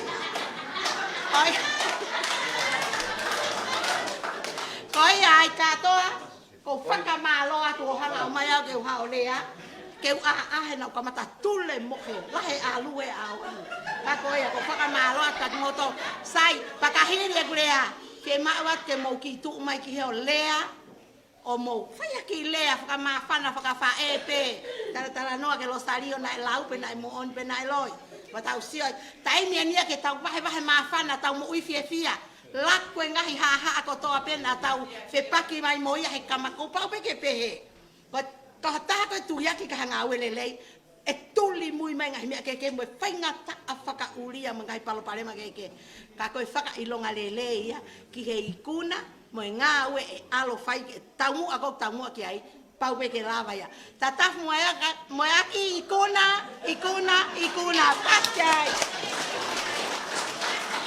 ofa aku Kabalo aden ke tahin ko sowaki malo bito pihalana iki pehe ko e tamasi pe yo man matao ma tahin ko umusi o waiki ko ane afi helau e kau mata ito ya ko ne lau ke pavonga ane afi ko historia ya ko apongpongi kaha'u ko vonga mo puna kaha'u fanau tege fai tutun ko kiai ahoni ho ave favonga kiloto pas ka do kiai e ave favonga kiloto al fai holoto in meri reve mi ai ho fanau ka ma puna ka te faloloa ko le mo ga ba ki le peua petol hili pe ko ate ko le va ka kula ki fai ma ta le famalo pa to ki fraus le va he se tuata pas pasi mai apo malo kata ko ki pas pasi ba la toat che vive in confie malo LELEI pe a te kolfa mole pe o ku ikai ke u poto au helea ka ko kutangutu fanongo ke helea ko so vakino ngahi mai tau tolu ke tu ko futangutu pe ngari vale ka ko pe tu ko wallflower ka tu wa ha pe ai pe ki lea malo ka ke u te fratapu ko fai so vak fratapu pa toton pe ke o te fratapu te ria na fai ko te tu of te rikehe mista o ku ia whakamalo lahi kia te koe Ia utaki ange o fa ke tau leke koe ne whae. Na si utaki ange o fa tatafu ki he fefine ki pia kou lele mai whakamalo lahi atu e tatafu ki ai. Koe whehu i o kou lele mai mo ia o kui ai e Fili ai. Koe ui, koe whine eiki o ku toka mohenga. Pea na e kau ai ne mea koe ni i e ene fufi e mau ke si telefoni hangaton peka tatafu o lea ki ai. Pea telefoni o talanoa mo tatafu. Pea koe mea na fia ai koe ne pehe. E tatafu o kui ai pe e ku ki IT ke alu o Fili. Pe osko e whai whe talanoa aki ko e ni, na e whai lewa e tau whe kumi ke upot ngā ue Fili. Pe e la o whai gai a whakamatala ko hui o tau reka whine ki, wa koe ke tau si ilawa o alu.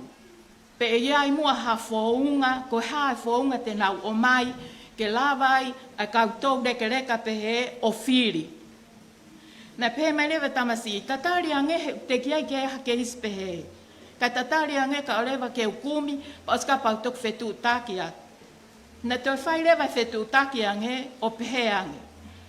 Ka tak wha mole, o kai peke a whounga. Pea pehe lewa mea, aia e nofo tai Fili e whine e kia, tamai io, o kai ke ngofua e ke toi o ki tua, o toi whai ha Fili. E ka inga, koe kakai e ni koe na nau leo ane a fi. Koe kakai e ni koe na nau hanga o ngā we e kolo. Koe ha mea whakata ao ngā iai. Pure whakawahe. Koe ha mea whakata ao ngā iai ki nau tolu. Kou toki nofo lewa e ministafa mole pe. Kou toki nofo lewa kou lau. Ko hai e ki kakai kou tau leka koe nau toe lava alu. Nau lau atu nau Tokonima. Tokonima ko fufika lahi au pito ia. Ka iai hatoa e tau minista e fo inima ko e ni. Ko e anga whawhewhe lewa. Ko ia ko kole atu. E minista whamole pe. Pure whakawahe ko kole atu. Oku iai mua ha whounga ke si kakai o ane a fi. Ke nau whakahaho nau loto. He koe uhi o nau atamai lelei pe nau tolu. O kui kai ke mole nau whakau, ke whai ai hatu unga o pehe, hei kai ke nau Fili. Nau atamai lelei. Pea e minista, ko si kakai ko toa pe nau wango a ahi ke whine eiki, o toi whai pe whine eiki hano malangilangi'ia o Tatafu. Malangilangi'ia o Tatafu. Ulaki malangilangi'ia pe malanga whine eiki, i he lotu e whamira Tatafu. Osko iapa toki mui mai e historia mo e ha o Tatafu, ka agusi toka mohoenga pe mohono loto. Koia o kou uhinga lahi e kulele mai he whiawhini, ke whakahoko ata mo tolu, ko e ha nai ai whaunga. Manatu, o kai ke taha pe e whine iki kusi toko lahi. Pena unofo hono lau toko nima toko ono, ai o toton pe ke si whai am wha tokanga. Minista, ko au ko lele mai mea. Koe ke ilo pe teu ai ko no foi fe ia. He koe uhi o ku manmataongo Umusi Anana. Koe ku pila vai Umusi. Koe ku pila uhila Anana. Pa aku kai lewa ke il he ku lahi au pito ko tano mo oni. Lahi au pito e kakai au nau eke mai o ke no foi fe ia. Ko pe o no foi Anana i feo Anana. E man mataongo. Ai o ke ilo e au Tatafu ko fea man mataongo ko fea Umusi ko fea Anana. Kai hiri ko ia ko ngahi api kon ko no ko ap ko no foi ko ap tukuhausia a e makui ko mokula na e ui pe na ilo pe ko hatu kau pa ko alko le sisita ko api na framo ui pe hatu kau ai ko ka ko e ke me kakai ko ha mi fe hatu kau Ko whea tu ka umusi Anana pe man Kumifonua I. Ai o kukai ke te ilo ki tape ko te hau me fe. He minista, ka paule na te whai ha LELEI, pa te tala lewa, Anana umusi me. Pa paule na te whaha te kovi, Houmakelikao. Houmakelikao, he? Ko ia. Minista ko anga petu kua. Ko foi mea taha ko fia lahi e whanongo. Ki he talanoa ko minista ki he sitepu. Step ma'alunga mo step ma'lalo. Oku ilo pe ia he kang ma'mawhai a step ma'lalo mo step ma'alunga. Kag nawo pe ki nau tolu ia o mai ke kakai a step leka. He? Tuku pe nau tolu minista a step ma'alunga mo step no ma nau tolu. He ko a minista. Tuku pe nau tolu ia step ma'lalo mo step ma'alunga ma nau tolu ka o mai step a leka. Mai leka ke tau fiu kakapa. Ko iai tau fia lahi ko uhi ko tau whanau tamai. He? E me a tatafu kumi mai e tau stepu ke tau ilo ai. Ai vai tatau moe, vai tau. O mari e hono vete i mai e tatafu ai fai kehe. He nau pehe e awia tatau pe. Tako e ku fu fai kehe lahi. Ai e tau ilo leva. Kuton ke loloa, moton ke no. Minista, ko loloa e mo no. Ka e tupu aho no o mai ka tau tolu e si tepu le kapai ke tau si feinga he kakapa. Me ta kom no fobe o ta na ki mo feinga ke hanga ta na tu unga ie ai me a koe na ai minista foi me ta o ko fielave ke ai fekau aki pa mo o ta noa koe ke kau masiva ango. Amusia kau masiva ango ia kunau e nau tole tola tolu he aho. Te pehe e au mo si kau i towe ni ihi e minista. E ui mau tole ko kau masiva aho. Aho ko toa pek mang masiva. Masiva whaka aho, pio. Tuku ai masiva ango ka ui a mau tole kau i towe ko masiva aho. Ai ko masiva aho. Pea ta amsia nau tolu nau mai tola tolu. Ko au nego nufu ne o ko mo wakai mai o ko tui wala LELEI mo lele holo ha. Kakai ke mo ilo mai e mo tolu hono ngahi aki e kukulo me ko Toutai. Ko Toutai. Ko uhi ko te feinga koe patoki mo onia e mea minista. Hei kai ke masiva koe ka pau te ke whakawale. Koe tau whapoto, koe me eia koe te tau ki kake ake ai. Kai ke ulawe ke hako e wale kua au pito hauia he hako. Ka koe uhi koe tau loto whainga, koe mea peia te tau successi ai. Koe ai e minista, ko whainga pe ke whakamana tui LELEI, ko mana tui i e taimina e. Ke mo uiai tangata e ki, pau tangata e ki foko mo tua hua. Nei foi Fili mea taha, pa pehe mai lewa ia. Mo ilo, ko kau taki ko kau fonua, ton ke nau mau e nau tolu ia e tikri ko o poto lahi taha, pa nau toe mau mo tikri ko o vale lahi taha. Papea, ko hao uhinga. Nau poto nau wo, o whai kakai, pe nau o whai e nau ngāwe, poto, wahe mai e o whā mo paanga mo me ake kakai. Ka ngā uhinga o ai koe ke vale. Ko uhinga ai e vale, ke nau vale au pito, he kai haa, mo loi, mo ungahi mea koe. Ai ke nau poto, toi ai ke nau vale au pito. Pea aku mana tui LELEI, pea te ma lewe tangata iki.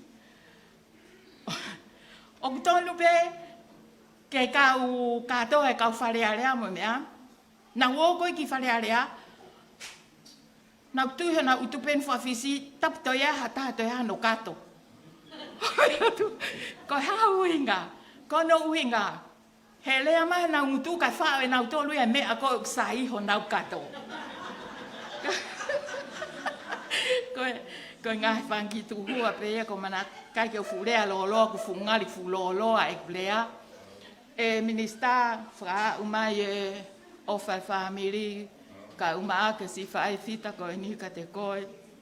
Mo tala mo nuat ka te koe ki he whainga whai.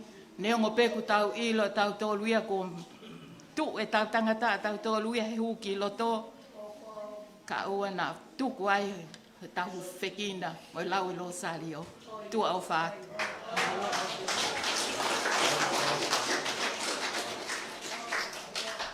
Pamalo ka fo e le ma fana mo popo ki tau tolu ko le ki pasasi mai a fo.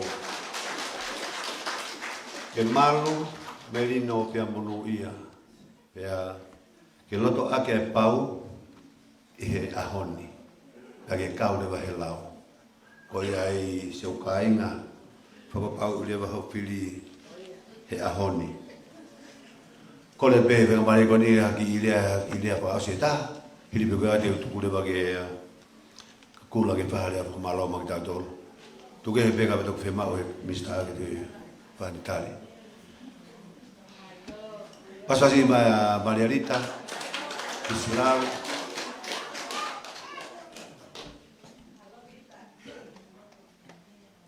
Ko le pe mua ke u whamalmalo te ngahi whatapu ko Moeaki, ka ata mua mo whini motu ani ke whai atu ha vahe i he ausia.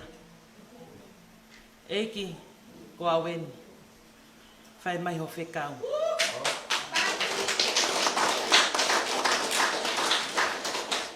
Tuku pe mua ke u whakawhaingofua e ngahi lea ke u lava o whakahoko, ke u hike ke hanga mahi noi, lava e au ke mahi noi.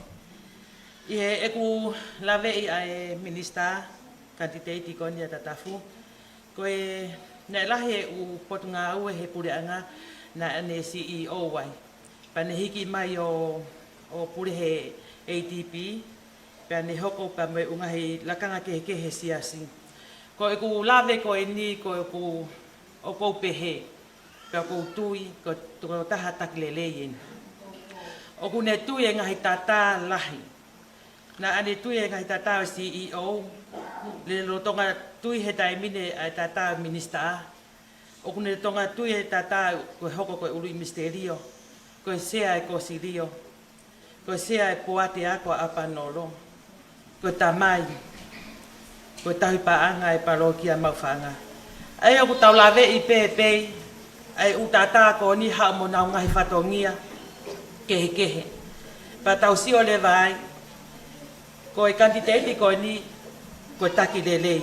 O ku ne mau ai loto i lai o ne, kai fonu he ofa.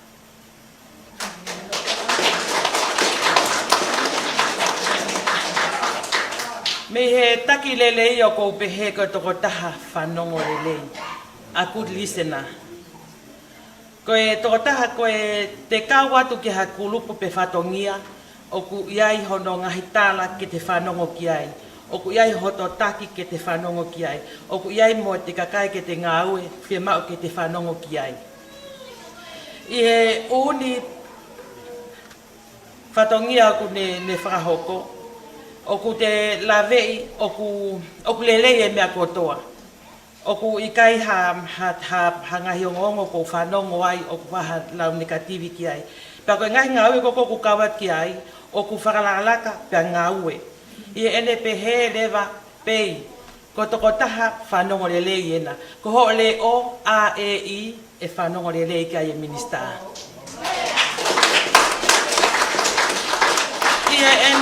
Ie ene koe uhi ko toko taha whanongo lelei ia. O ku malava lewa ke ngā ue whakataha moha kulupu kakai. O hange pe ko ia kulotonga whiao mo ene whaiwhatongia taimini o kulotonga whiohi holo mo whakahoka ngahi ngā ue ki he ngahi kulupu kehe i e siasi, i he fonua, i he ngā ue anga, i ngai tawhaakeke. O ku ne lava ia o ngā ue whakataha. Pei te tau lava o ngā ue whakataha mo kanititeiti koe ni. Oku rotonga hoko koe minista, ka aku hifo ia tui hosu, pa tui moksu ko aku. Ko hinga ke au ka taimi, ke taimi ko oku aluhake ai kanititeiti ko nike hale evolo hoko, oku tau alu fakataha pe. Pei, Fili he minista ko he kanititeiti kaua, ke tau alu fakataha. Makape fakataha, lue fakataha, puna fakataha.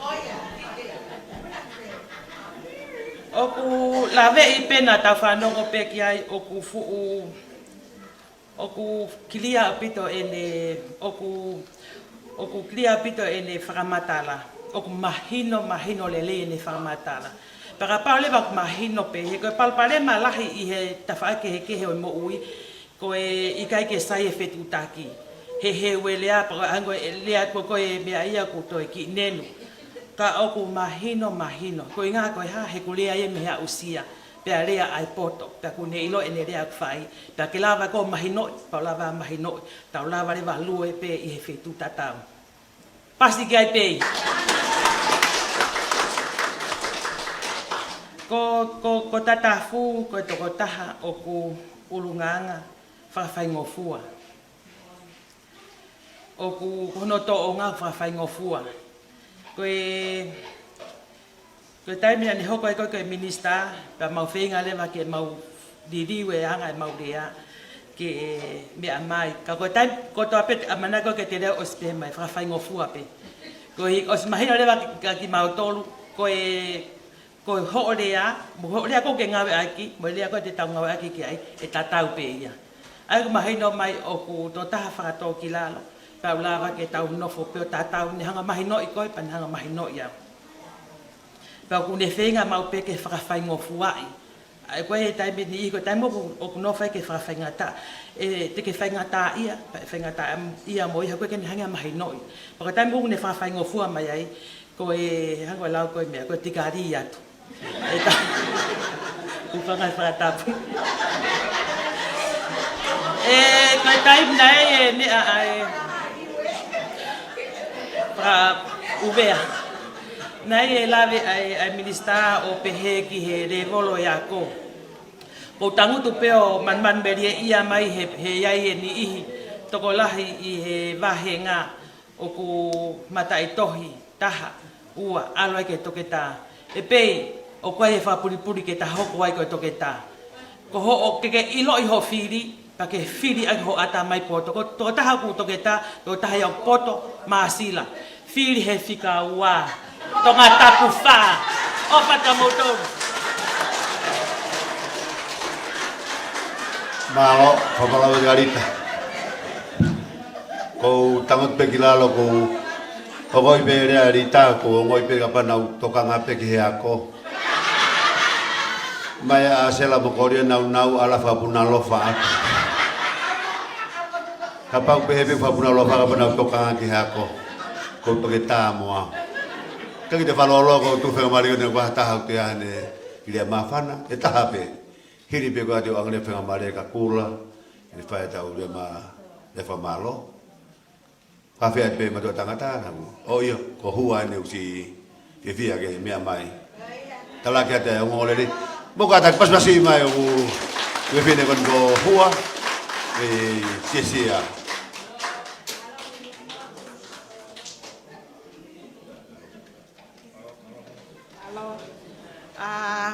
ko le pe ke hu whaka ngai whātap ko so noa whaki.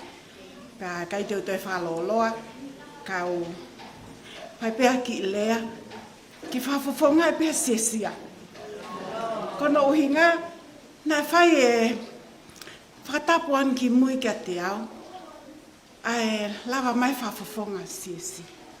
Uwhiwhia pe mo ui, ke whafofonga e pēa sesia, I hono o atu, ha whakamalo ki he tau ekminista.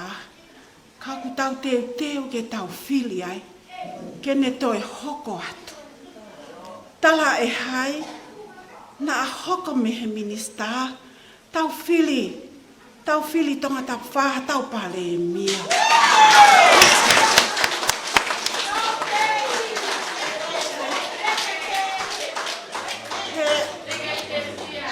Ai ko Tokoni'i ke ulele mai, o ko pehe mai hoku hoa.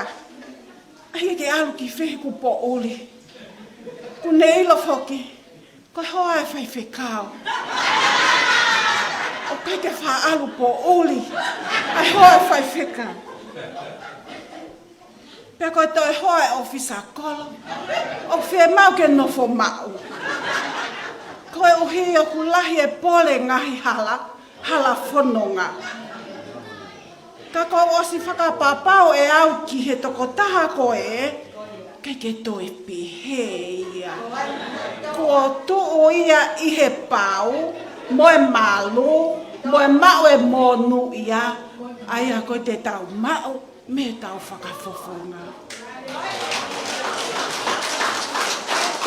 Ta koe kutala atu ki he hoa, ka koe whai whekau ia e Vahenga seas o tonga o siesia, pia koe ofisa kolo ia.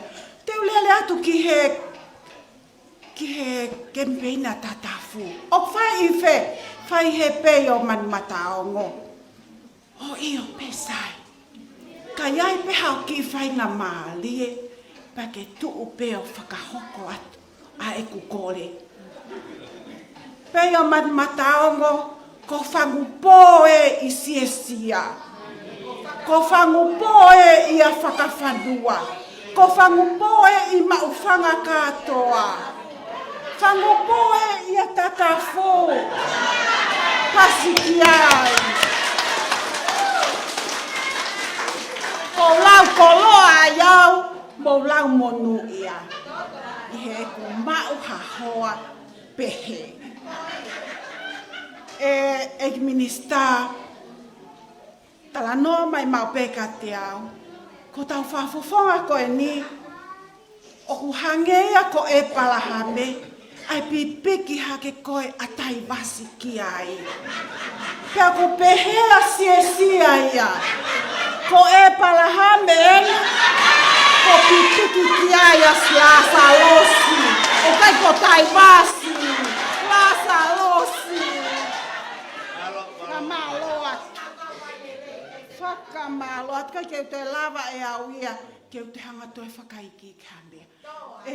E ki minista, ko whakahoko atu, ai tala monu, me ho kainga, me ho family tonu, me he whai whekau e loto whale o e whai whekau nai. Me a whangpo, pe kia i hapai he lotu, pe ako si i whangupoen, e pe kia pe siesia i he lotu.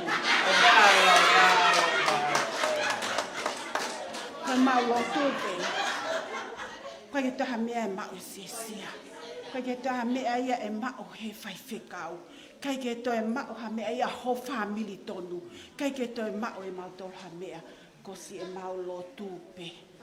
Ne ongo e ne vai, ka ku mau tui, mo falala, teu whakaheka, ai tautanga tā ki he waka, ke eiki waka pe ho eiki, o ke tau mua aki ho folau, tokua eiki waka, kene eiki waka, pea tukua si hova kene toka i waka, pea tuku kene me ai waka, pea tuku kene paila te i koe. Tau tolu katoa ma ufanga tonga tapu wha. Mo tonga kotoa, kai ko tonga tapu wha, pe tonga kotoa, kene paila te i, he toko taha ko falalaki ai. Ko tau me ape ia, wai kaha me e te tau mau, ko e tala monu pe ia, me he whai whekau, whampola tu, me siesia mo i kai ngā lotu, mo i mau lotu, ko pau pe, i taki e kia whanonga o whai, pe te tau mōnu ia kotoa ai ko ia tonga tapu wha, ko mō tolu kona ko mō mamata mai mehe ope, tā mai ko mō ngahi family, tonga tapu wha si toko tolu nima pe ia, ka koe maka ia, ka koe maka. Tā mai ko mō ngahi family tonga ni e ope, Mo Fili a Tatafu Moeaki Fikaua tonga tapu wha ke whakatokolahi a kia siesia ko hika lava siesia o si kau he monu ia ko o ki tau whenga ko toa kia e. Tala monu atu a kokonga mo o whalahi atu me ka inga siesia o whaak malo au pita mata. Whakaloge taine ko hua, tau apito pia siesia ia. Ke malu, merino pia monu ia tau loto whare, apuhia e mo tau Vahenga, ka maha tau whonua. Whenga mariko niko kore ke e Krista, whawhonga ki mea at kataki. Kataki ki waswas mai.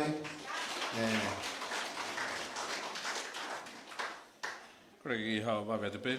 Koe ura ki pe koe kui tolo e motu ani koe palahame. Tau hingoa ka e palahame ku lau. Pera hono tau kete a whangu pō. O kui ai a hua. Koe tala noa mo onien. Pea koe tano whawhia tau tano ke kuhiri. Ta koe maho inga tau hangat ke kaha'u langa kaha'u LELEI. Pea fakataha whare lotu. Ka ko haide ni whai tau ngāhu e. Whai mono whakatamu. Pea whai e fia. Na e whakahua mai e kau mau whangahu. O ku hangeo ke whūtokanga makehe ki pātangata. Mo sia. Ka ke te hau hinga. Koe wahe tāu ia ku lau. Tau ange step loa ka teki nau tolu ku whaingataa ia. Ka tau ki whakamau pe tau tolu. I loto mau whanga. Te ku lahi pio tau ngahi monu ia. Me yolung. Ka koe taimiko whai ai e Tokoni'i ko tui e whai mofua au pito pe. Ke tau ilo ko hai koe ke au ke foi mango. Ke tau kai mango ko toa pe. Pe ke whaka.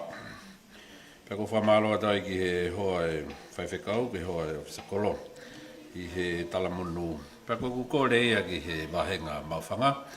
Ki he pei pe mo Umusi. Tala noa LELEI atu ko mo kau ngā pi. Ko mo kau ngā pi ko tau famili ia. Ke Tokoni'i mai. Pe ko whamaloa atu ki he fefine koen. Ko Maria Rita ko uhi ko nek tupe la mo popo. Mau o mai o nofo fo'o atu he. Whetu ko ia ui e kau fo'o. Ko hatu kau. Ko Anana. Pea mo pei. Ko foi mea bena teke o hake hatu kau. Ko te telefoni. Ko te tau hake o pehe mai telefoni. Folaha.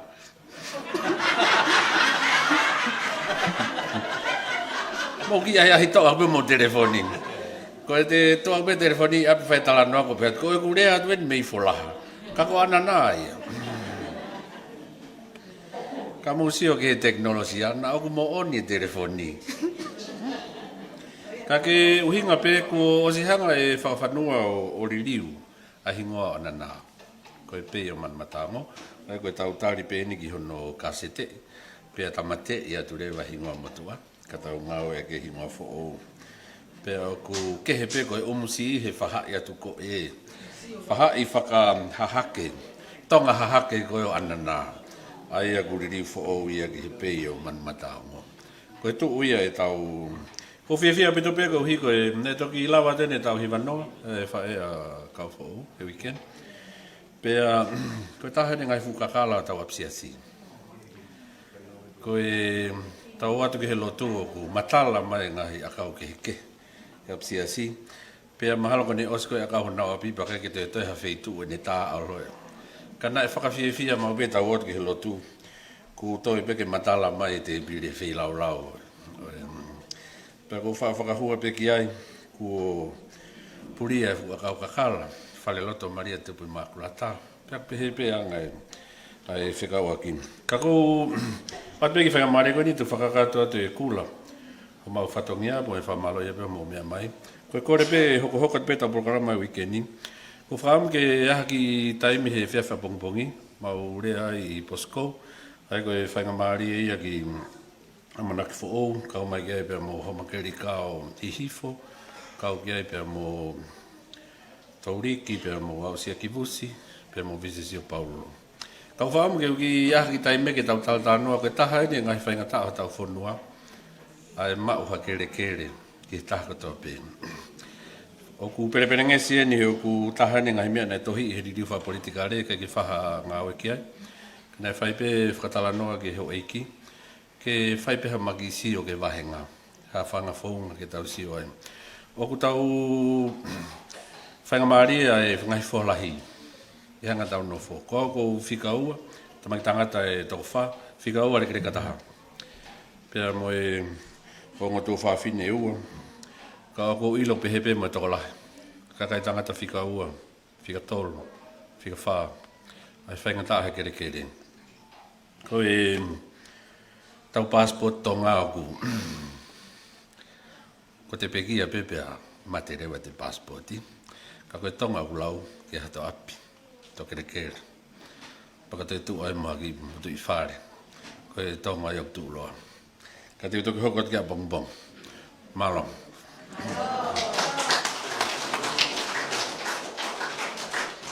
Kamaro ke minista, hange koe na whawhaatane nai, ko ane awhi, ko historia.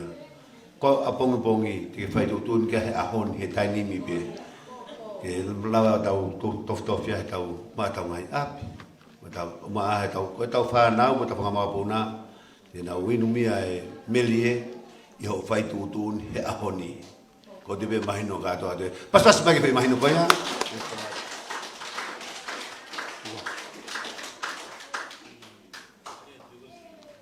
Ko le wheka mare wani naku, pamole mole atu pehang mo mea ai, ueni mo mea ngāu e me e ope, wakai me geha tau mai family, maheni, me tuapure anga.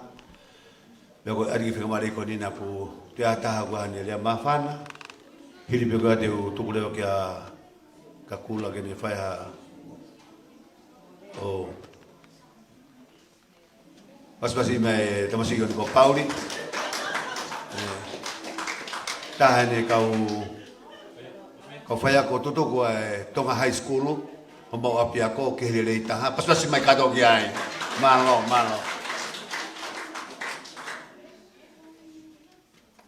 Ko re peu o whanga e watapu kamata ke tau whataha e fefine. Ko tōmua kore whamore atu ko ngau te ngau, koe ke kakato. Naka ke wha manake ke wha rea. Ako whakautua pei mui he, o e whiawhene o pei o matamata ango. Pako tui peko whaitu to tonu en, ke ki toho e pui, ke lato a, o whakafofonga, ka ki tu watu he kakai. Taranoa mei loto me he api. O kai ke tui e lawa e, o a minista, o tu mai o rea. Ka ko ulau e whainga maari e koe ni, ke o ki hanga e au, o ki awe ki potolo, ki e loto ape minista. Te kui kamata pe, mi hange koe mea nei whakatau keia ke katoa, o e motua whaiako e taulahi korisi e pureanga. Ko e maheni he ku huatu he ngā ue, ko e maheni ko he patunga wai ako, ko ne o kakape stepu. Ai ko ne osiko e tama i orunga, paku hoko hake tama hoko hake. Mahalo pepe, peku tonu ku mau peku halaka, ko e anga ko e ku mau he taimi ko ia. Na e unuhi mai a tatafu ki heo tokontare e kita he patunga e ako. Na e fu whihala haki au pito ia mo e no molo. Ai patunga aue, ke kakahake pe mei lalo. Paku ai foka ne kai ki whai ako tangata koe nina, e tō mai ni he patunga aue ke. Pea nai ia e rea he ura kamata pe koni ai launch kemipeini koni ai minista. Nai pehe, kono tō mai he koe LELEI TAHA ia. Ko tala noa kei nai lahi apute loto mamahi he potunga aue. Ka koe loto mamahi pe ia he mau e foianga mahe ni. Ai tō e taki, kai hoko hake tama mei lalo. Koe taimi koe nai hangai he kaunga aue o iloi, ai tōnga ngā aue mo whaifatongia koe toko taha koe ni. Nai more e loto mamahi e toko lahi. Pako te kiwhi e lawe si atu pē ki he taha ngahi mea nei ngā ue kia toko taha koe ni. O ku kei tai maari e whanua whakalukfua e ahoni. Ko e tatong whakafoi ulu o ku ange e he pureanga ki he foi ulu i he lautoi pureanga kia moe korisi, kia moe ako Tokoni'i.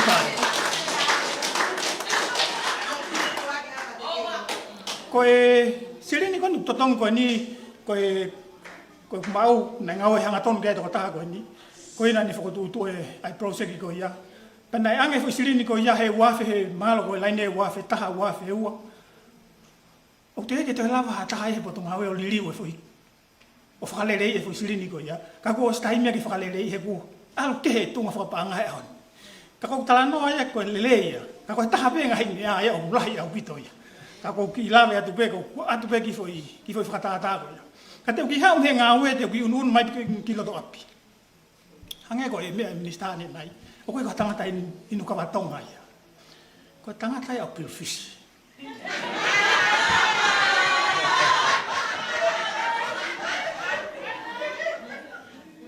kana kai ko au koe ko tangata ko mana ko ke ngai fetu ko ia kana pau ke ave ho tangata ko niki ai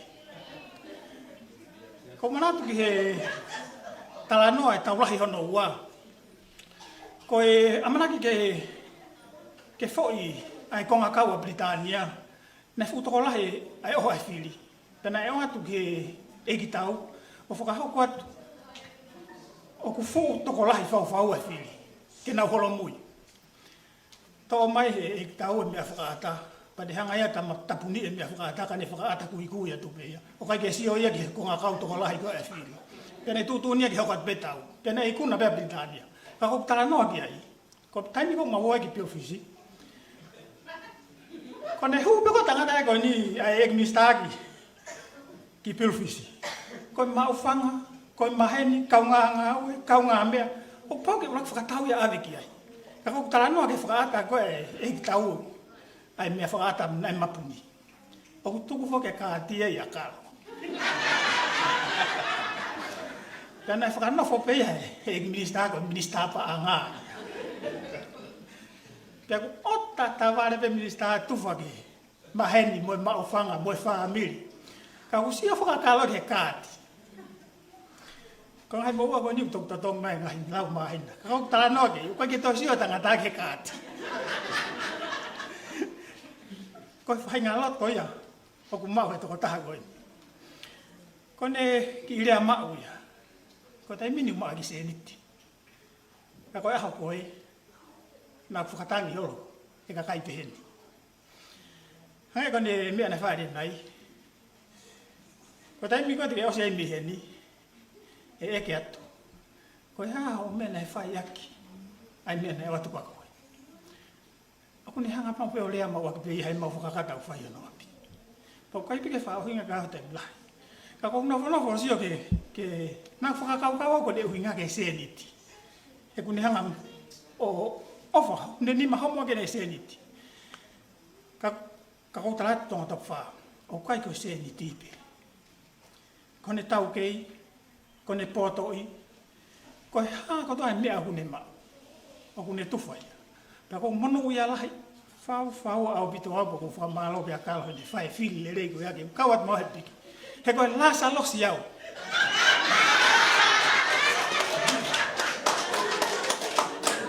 te pire ai to taha ko ni ko tufi momo ka ko momo lelei mon ko ta no mon be na ku ngawe ta pe he hanga no fo feohi ko ki tufi ko ya o ko pa wai ke tu nga ko ni o ko lavao o wa ngai le ko lava ka pa na ke momo na tufi me te pire ko ni he ke wa wiki ka ko whaka tauange pe tonga tapuwha. Ko taha e natulai, ai toko taha ko ni whakamore pe minista. Ko neongo ne tuwha pāketi ki henu mahe ni mea he pā. Ka ouan na hawa taha ke tau ki hono hoa pe ala ki.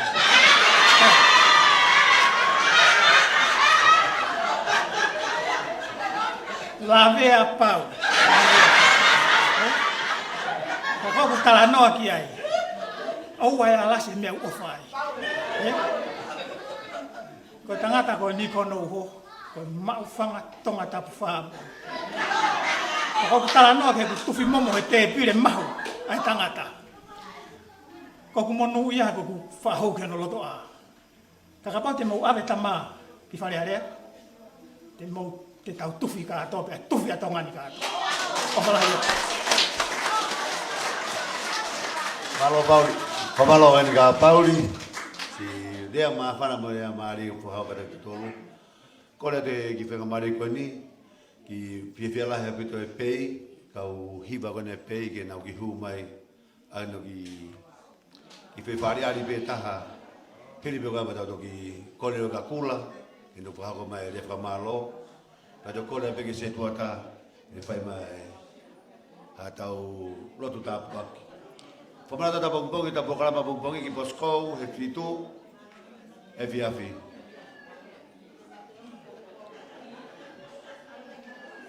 Dan koia ego kore ke pas pasika to e pei kona do kainu na me mai.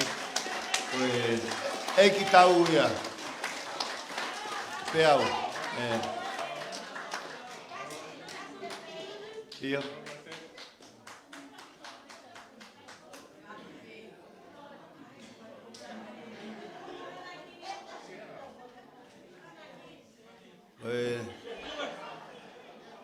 Ke tadari ke tamata fasi ke hu mai matapa. Sio ko na pas ke ai. Mo bua fakapare.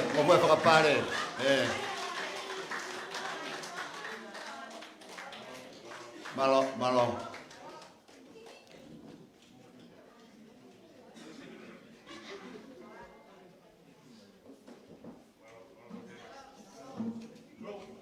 Kore be fermari ko ni ke mama fermari e kau hiva e pei tu mai mo hagi fariari magi dautor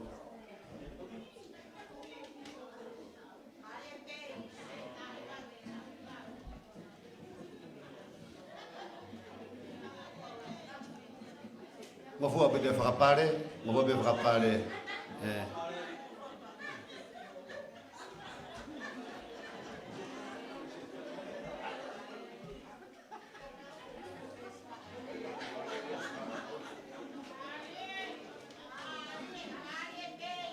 Io. Move me perché pantaloni. Ti devo fare taane next month.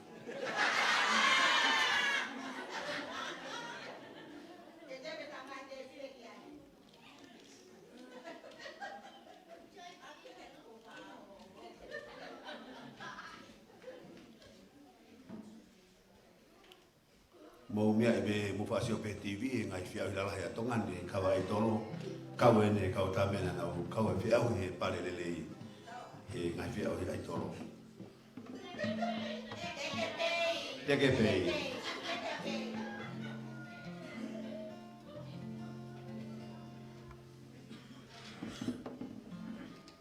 kata rumah kibas basi ke kau ke kau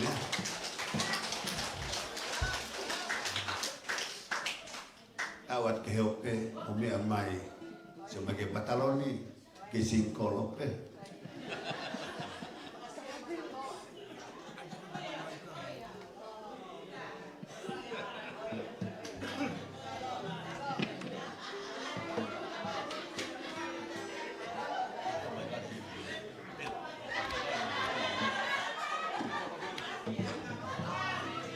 malo Tony lo malo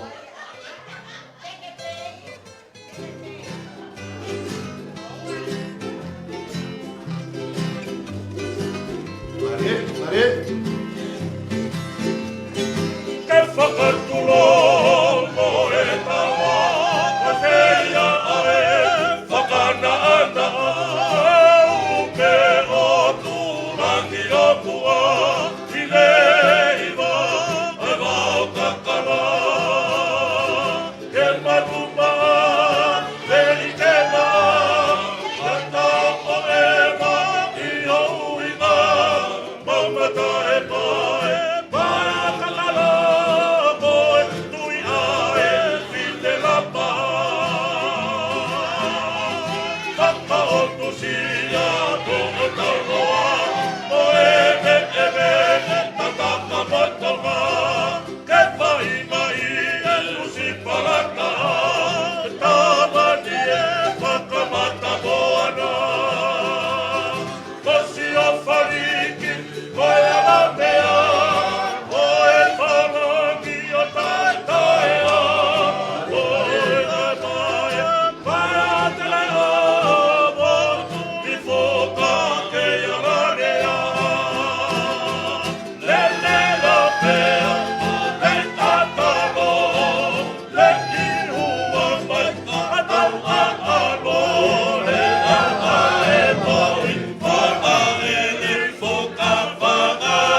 Teo, kaba kau tamea hanu katoa.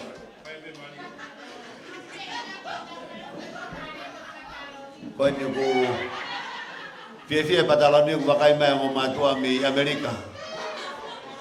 Talamah na ofa una loto kiai.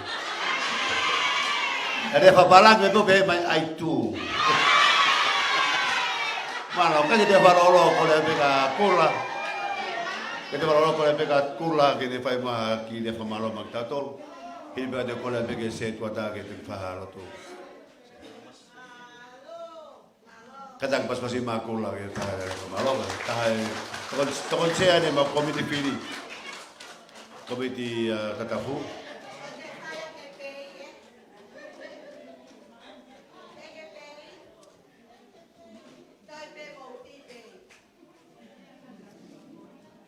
Kore mua keu ku whangat, tala whakatapu kua whak he kamatahanga e poro kalaman.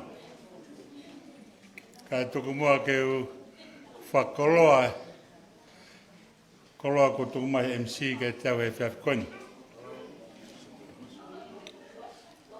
Ko tua ke pesi kāinga peim man matango. Ne o siafe mai a ki mou tolu, September. Ko go fia fongi pe ai mea tangi mai ki ai I la mutu koni. Te au e fia pe ka venga meno ha ki se sia. Mo la a. O moko. Te au whakawheta I pe ko tali lelei e toka tap wha. Ene pore ke kau. Te whaia e ngahi ngāwe ke. Kana talat pe ka moto te mato e whoki mai. Mahana na mo whananga pe ane nei he mea minista. Ne whakawhi ai kakai poto, kakai maorunga, he whonuane, kawe ki minista ke ngāwe, kau minista po maroro, me ngāwe, kau mai, kau business I loa, I ngāwe whakataha me langa hake koia e masiwa. Kau ngowe. Ke nau whai ngai pou ke tatafu, he ngai whenga ngarea na mau whai ke rikao I popoa, au mai ki whangaloto. Nek whakakau au, he aha koe ia, ngai e pō koe ni. Koe ni, ai kakai ke kuna omi ke talanga au e mai. Ki tonga tap wha. Nau mai whakaari e nau mea kua lava, pe nau talanoa ki he mea e lava he tautaha koe ni.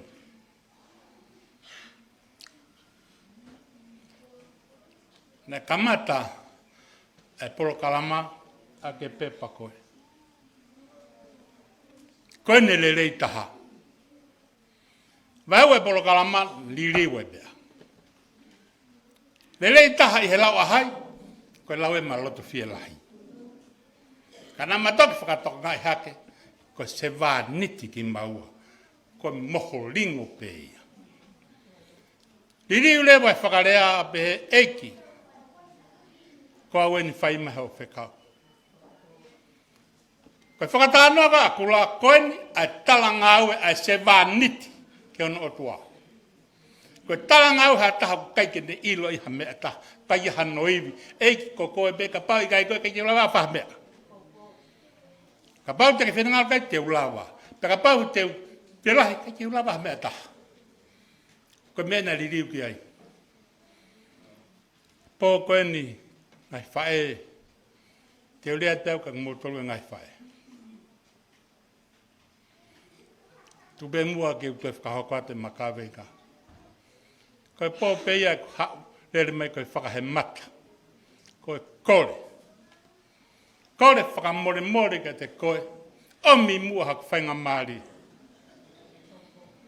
He ko koe bēnā ke Fili e tama kua toka heka he sea. Koe tōka ho falala, ku pau ke tōka ke huiwilahi. Te koe tō mai bea ko he fefine, hange koe whalea osi ngai toku iwi. Whakawhi kakai, whakarea a LELEI TAHA tene lava, mea tene lava. Ki he kaha'u. Mo mea te tau mono I ai. Kon osi ange, te uke lere mai peo whakahe matatu. kore wha more atu.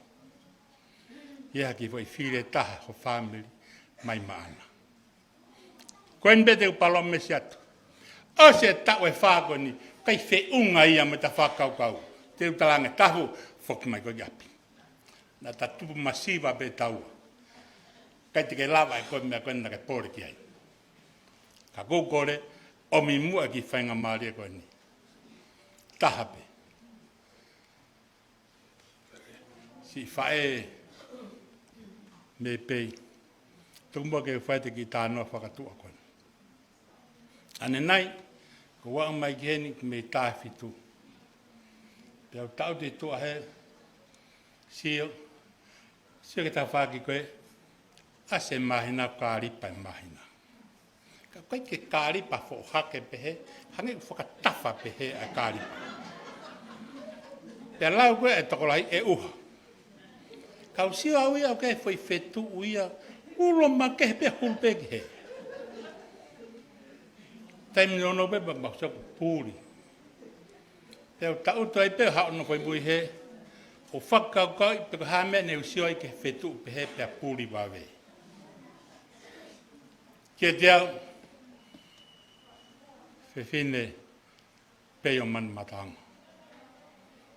Kai te ai ha to manava ia he mamani ko ni e whakatatau ke te koe whae. Ko rea koe nu whai he minista ane nai mo ka venga ne fa pe Houmakelikao MC Merino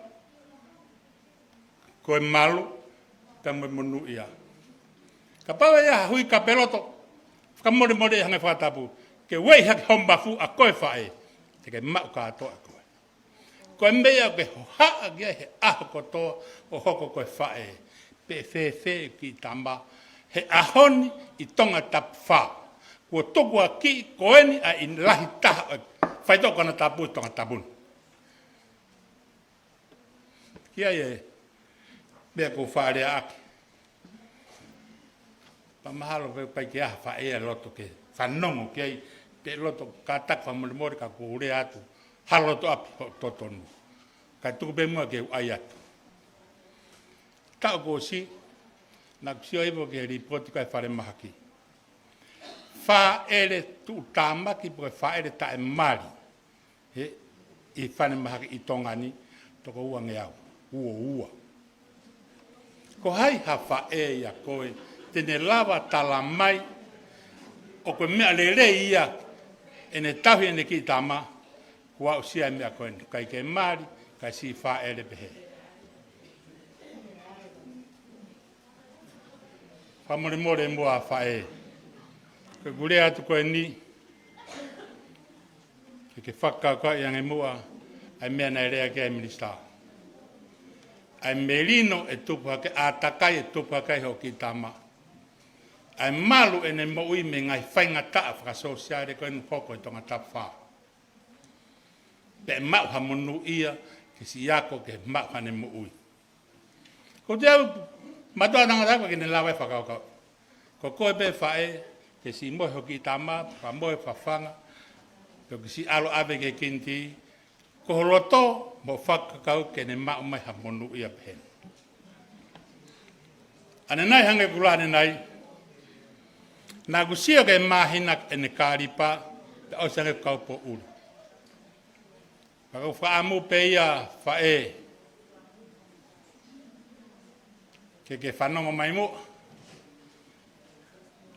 ke osi koe ne tau mea he pōni, pia ke tu whalongolongo pe o alki api.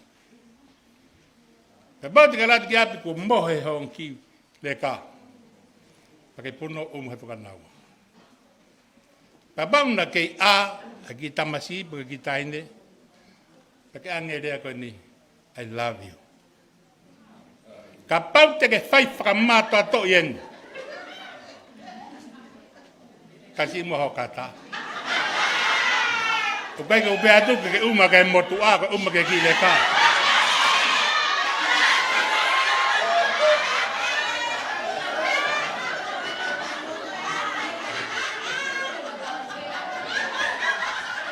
Kapau te ke fai framato atoen.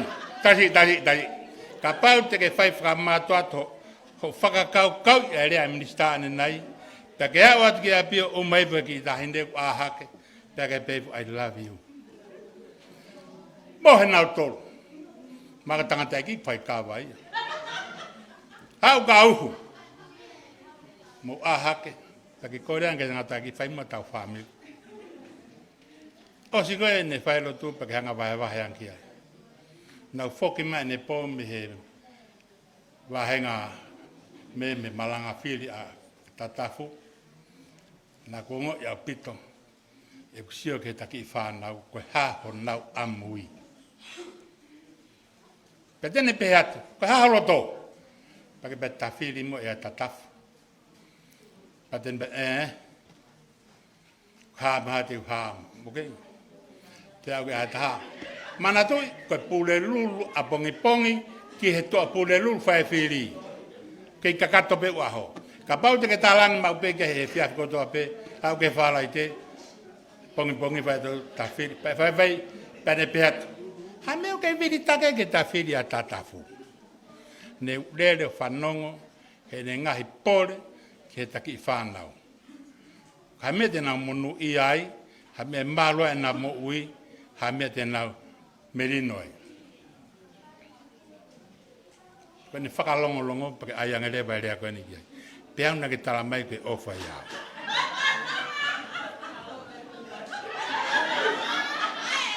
Pea te lewa e tangata iki. Koe ha holoto, pake talangi. Taha pe mea kou kore atu, ko ho peni, Tatafu Moeaki pe.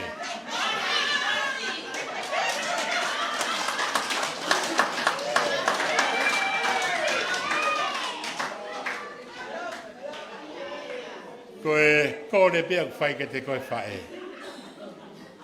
Aluange mua he pōni ki api, peke sio ke matau ki whanau, peke mana tu ia e pōre whatongia ku whae minista. Koe merino, malu e nau moui, monu ia nau kaha'u, koe ne kawenga ia. Pau ke tui ki ai, peke tala ko hoa, mo Fili a he ka uhiko mo whanau. O te mo Fili ai ko hiko ki mo ua. Fili ai ko hiko lere mo whanau. Koe ngai whae ko toa pe me he peo man matango. Ka umai kau tangataiki. Atumu ai whakamalo me rotohunga moni. He ofa ko mo whae mo lava mai he fiaf koe. Hange bea koe tala tuku koe ai motua. Fefine peo man matanga ko ta Faka'ofo'ofa. Ko aluen ak. Na ko fambe ke ta toki fakakau pe e viafi a to bodoro kaha'u. Oan na ke pe mai ka pau pe na pe he I kai ke fe ma ya. Kai ta me ko ka pau. Pe mai be tukalunga na Fili o koe pas ki ai. Koe rea pe ka fe whanongo ki ai I he tōtua pule lulu. O pe na tanga taha ki apa whine motua ki api tanga e ke sosiana po kai nu tāmai. Ka kou kore atu, koe pōni tau tā kātoa he telefoniko lau tolo kolo ki he wani. Whakamalo e ke tari lotu ko whai, ke kore ku mau whai. Koe bea taha, tukubua ke whawhawhangai te mau komiti. Seau ka mea ka mai toenga komiti kemipeini koe na Tatafu. Pea mo minista. Ai whakamalo mai loto hoinga moni. Te mutolo. Atu ai pea kore. Mutolo mo poupou. Kawangi kawe eki he tau Fili whai he aho to bule lulu. Tau whakakatomu ha tau whatongia konistutone, ka koe tu o tau kau he Fili ko ia fonua. Tau Fili he mroto merino, tau Fili he fiefia, o ai mea koe ni ke tau hoka he tau wātamaki. Tau tukunua e ngahi pulu ko tope tolu me tawhaki, manatu, koe te volo ia oho mai hatai mutina siok whaha mea lelei. Ko ia poupou whaika ngu tonu me tala munu atu, tau Fili whapoto, tau Fili maa, tau Fili lot fiefia, tu afat, malo.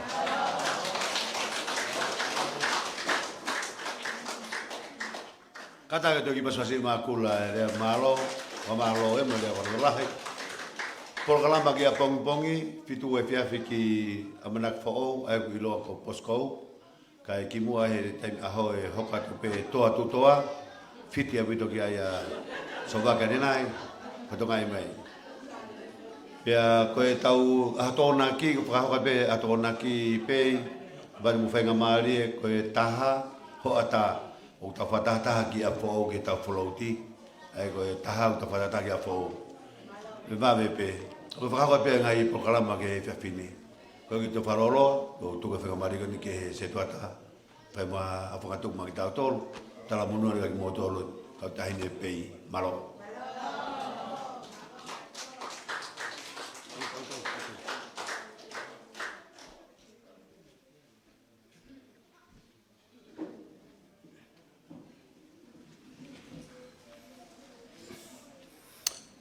Eiki, kua weni,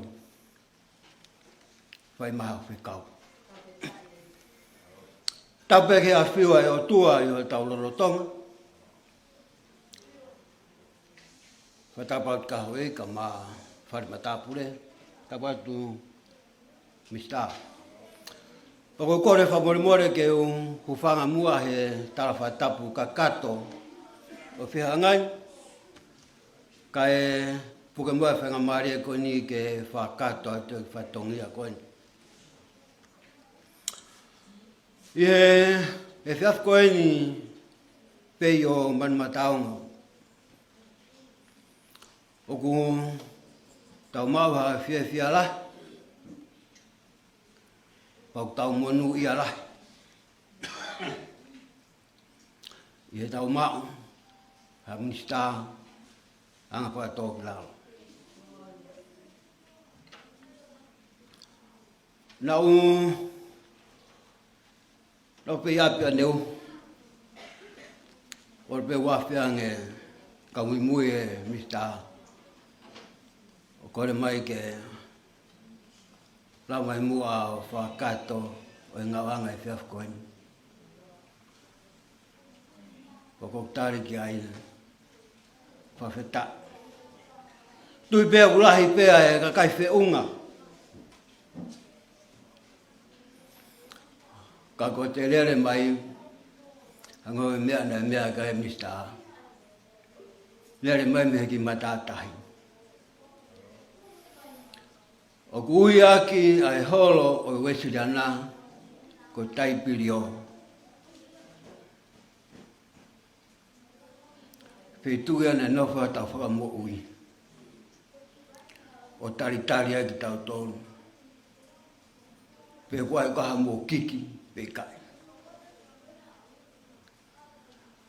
Kau tau Fili tō taha koe ni. Ki aru maha tau kiki. Tau koloa ia pe o manmataonga. Ie hefi a fini. Hange ko e taranoa ko whai, ko nao whangatuku e i he pei. Kai hoko atu, ai Toutai. Pako harewa ha o Fili. Pako harewa e Fili. Nā nge ko Fili ko nai o si. He rea mai e whawhunga tahe, teke mai tahe. Kau pei loi lahi moani. Tau hanga o liriu ia he whiawhini ko kau pei ko kau rea mooni. Ko rea mooni e whikawhiha. Kau we. Tau whawheta. Oku tau kau whataha he whiawhini. Ko iloa ai pei o manmata mo whatoa ki tā mea koe ni. Nai kau he kawa ai tolo. Ko asle rei ai pei. Ko e pei, ko nau whatongia, ko e mate a ki peo nau ki whatongia. Pea ka pau te tau haka mate a ki o tau ki whatongia. Ko tau tui te tau monu ia. Monu ia ia ku hinga kai whapoponga. Monu ia e famili. Monu ia e Vahenga. Pato e monu ia pa MOE FONUA. Whia maua ke whaalu te kahatoa fo i tolu ko ia. Oa te tauhanga pio ai pia whi mea peta. Ke monu ia pio tau whaamiri. Kai whewhe Vahenga ia. Ko nofo whanongo. Hangai hona tuku mai ke whaa maa opo ai whatongia e whiawhinu. Kuka ke uwheunga o ke whaa maa opo.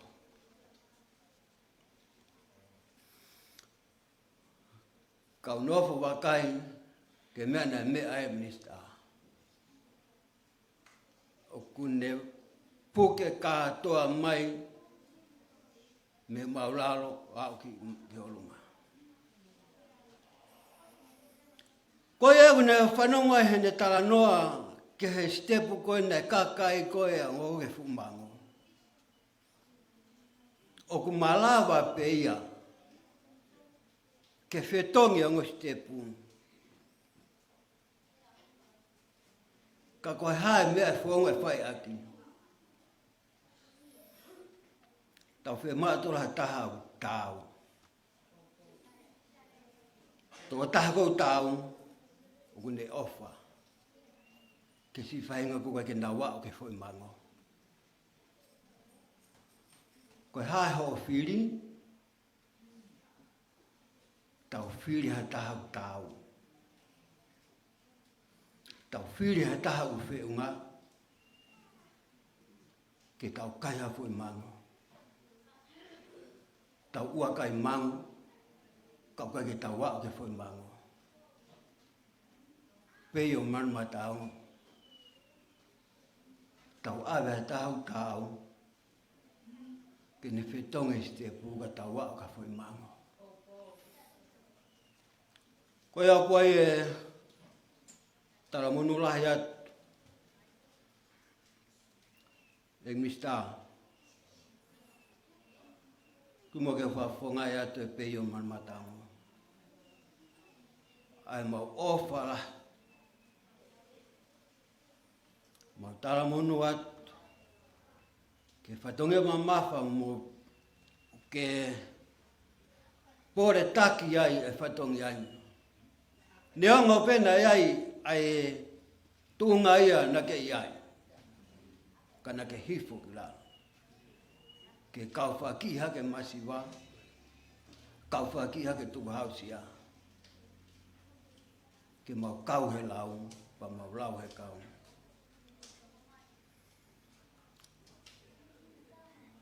Kono mea nau whakau kai aha koen, ke whakamāpo ake, o e tau whakataha koen.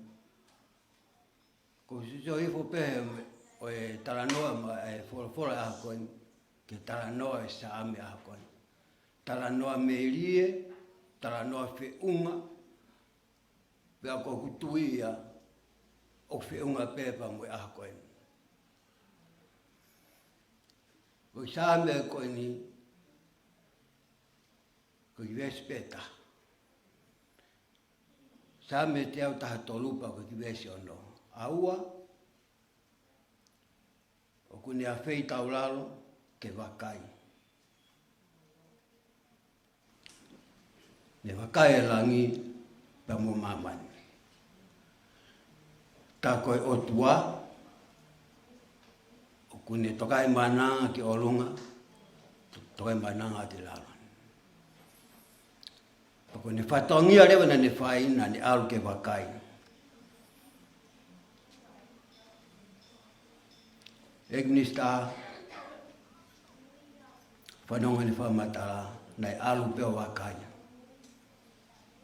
Ia ke api, ke wakai. Si ai ngai loi mata, si ngai toka vai, toa loi mata, ia wate i mista. Ka kone alu ke ha, kone alu ke wakai. E whiaf koen, tau nofu e wakai aki. Toi peke ahasi.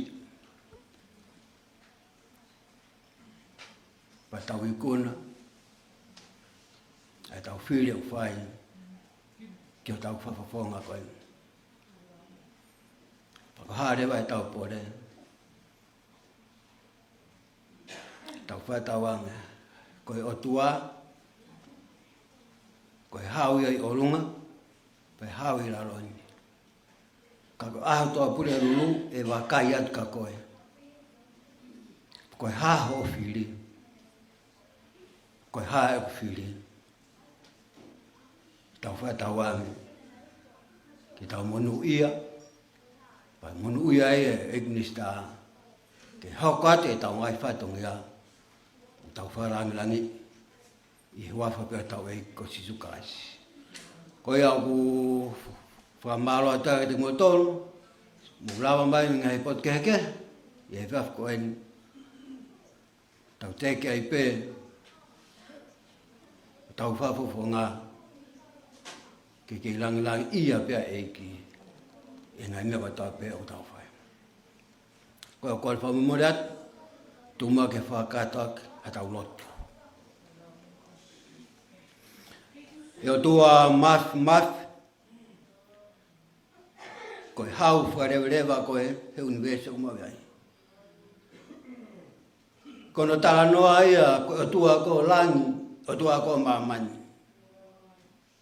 Pa koe Otua ko ia e peha e peha o ke he pangalo taimi. Mau whawhetai ki Otua ko ia une tauhi ki mau tolu, i he aho ko toa pe e mau mo uini. Rotonga pe e mawhanonga i he uri e po o kumarama mai ai a Fiona ke whai ho mautataki. Koe ahoni, nei whuotu ia he tangata. Koe maulawe ai, whawhetai koe ofa alangi. Ule tōna ki le rei, mai Vahenga tangata, maulawe monua i he whiaf koeni. Rotonga e taimi, nei puputu ai e whanua, i he maki whakaauha i ho mau mamani, pani hake mai i ho mau whanuani. Ke wakai, ai kakai o tui ke ha Fiona. Koe kakai o tui ke ha Fiona, koe kakai au koe ke nau mana wahe. Koe kakai au whonu nau hofanga haungu. He kai ke nau maa ke area mo Fili he matapa. He koe a Fiona, kune tataki se mau whanonga, no tonga whainga taa whanonga ko mau whai. Eiki e whiaf koen, uke mau i he fakataha'anga koen, te wake a ke Fili, ho mau whafofonga, ke whare area, ho mau pure angan. Mau lot pe Otua, ko hoko mai a tamai ki ko se wanit ke whai ai pore taki o whatongi ani neongo ene mawha tuki. Ka ko ene tāri eiki ko aweni. Pa ngoi o ku mau loto lah, pa ngoi o ku mau fia, i he mau tāri ke he eiki ko aweni. Pea ka pau o ku mau koau ke he eiki, ta ku ui ki mau tore eiki. Whakawhetai lahi Otua, o e whiafi koini ke tari koau e minista, pa mui whafafonga o kune pore ki ai, ke he ngawe ai a Fiona. Pea ka ui e lai whamiri, ko a weni. Pea ka ui e Vahenga, ko a weni. Pea ka ui e Fonua, ko a weni, whai hau whekau. Eiki koe mau lotu, tōnaki haivi o kulahi. Omi hokere si, whakakolo action e mo ui. Ko ngi ko whaitongia mamafa, une pore ki ai, ka maa kuna tonga ne whanonga ia, i he momenit koe. Ka maa lo tonga, o ne whaitongia. Mau kore pe mua Otua, ko mau tala noa ia. On pe mua halotok tau. On pe mua halotok whiunga mo ia. Se ne whaitongia, mo ne viritaki, mo ne poretake whatongia ko ne whai, ko hinga pe kono kakai. Eiki mo whaitawange pe, Whakakoloa aki so no to whare, a iwi mo keres, mo mafi a fiona. Pa tau whetuku mai, a hau keresi, ke whakakoloa aki, e ngai whatongia ko tō pe une whai a fiona, langilangi'ia a fiona. Eki ko mau lotu, whiohia ko mau whai, a manaki ake mau mātoku atu, mau lotu pe Otua, awe hao ki mau tolu ki o mau ngai, tukuhausia. Tāpu ake ai mo sio mau NGAAHI FAMILI, Fakaivia ki mau tolu, ke aho fōu ki mau manaki ai, mau kore Otua, tu ke tatake aki mau tolu, a iwi mo kerese ai a fiona. Eki mau lotu he katikoe whiafkoen, whakakato ake mau lotu, tataki mua ki mau tolu. Pake momu ai he whanonga ki mau whaika mau mui atu, mau kore ia, i hoa whapetaha ko Sisu Christ ko alo, ka koia ia hau mau whakamui. Amen. Keresi ai ki ko Sisu Christ, pa mo ofa lahi o toa ko mau tamai, pa mo whiahu e lau maria mai noni. E ki minista aia, pa ko mau tolu ko toa pe, he po koen, ka auna hili, ka e whai beke ta ngata. Amen.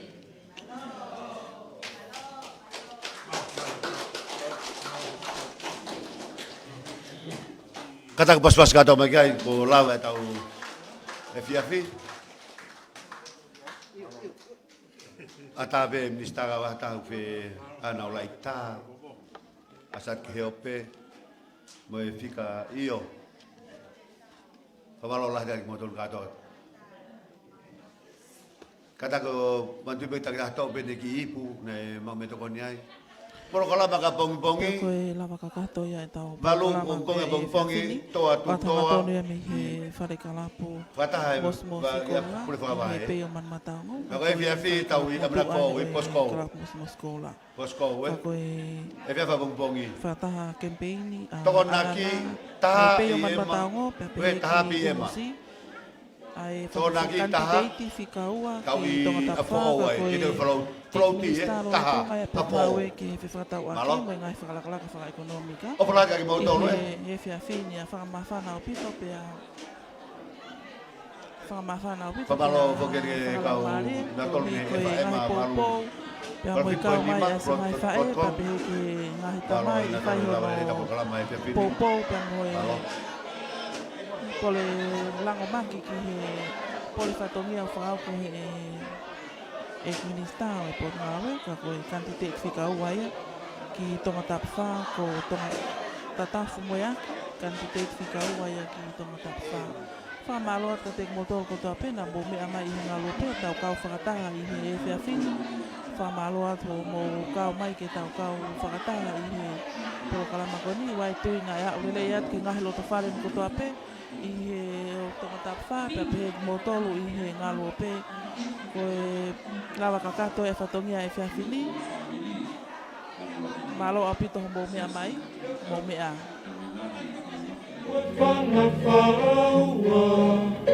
Moe whapina moe pala tukutonga. Ke langa e Fakalakalaka tuuloa. Tokoni'i ai tukuhausia. Fakaivia e sektoa tautaha. Toutai falehanga mo tokanga. Fakalakalaka o ako me MOE LELEI. Fakaivia e tupu mo kakai fefine.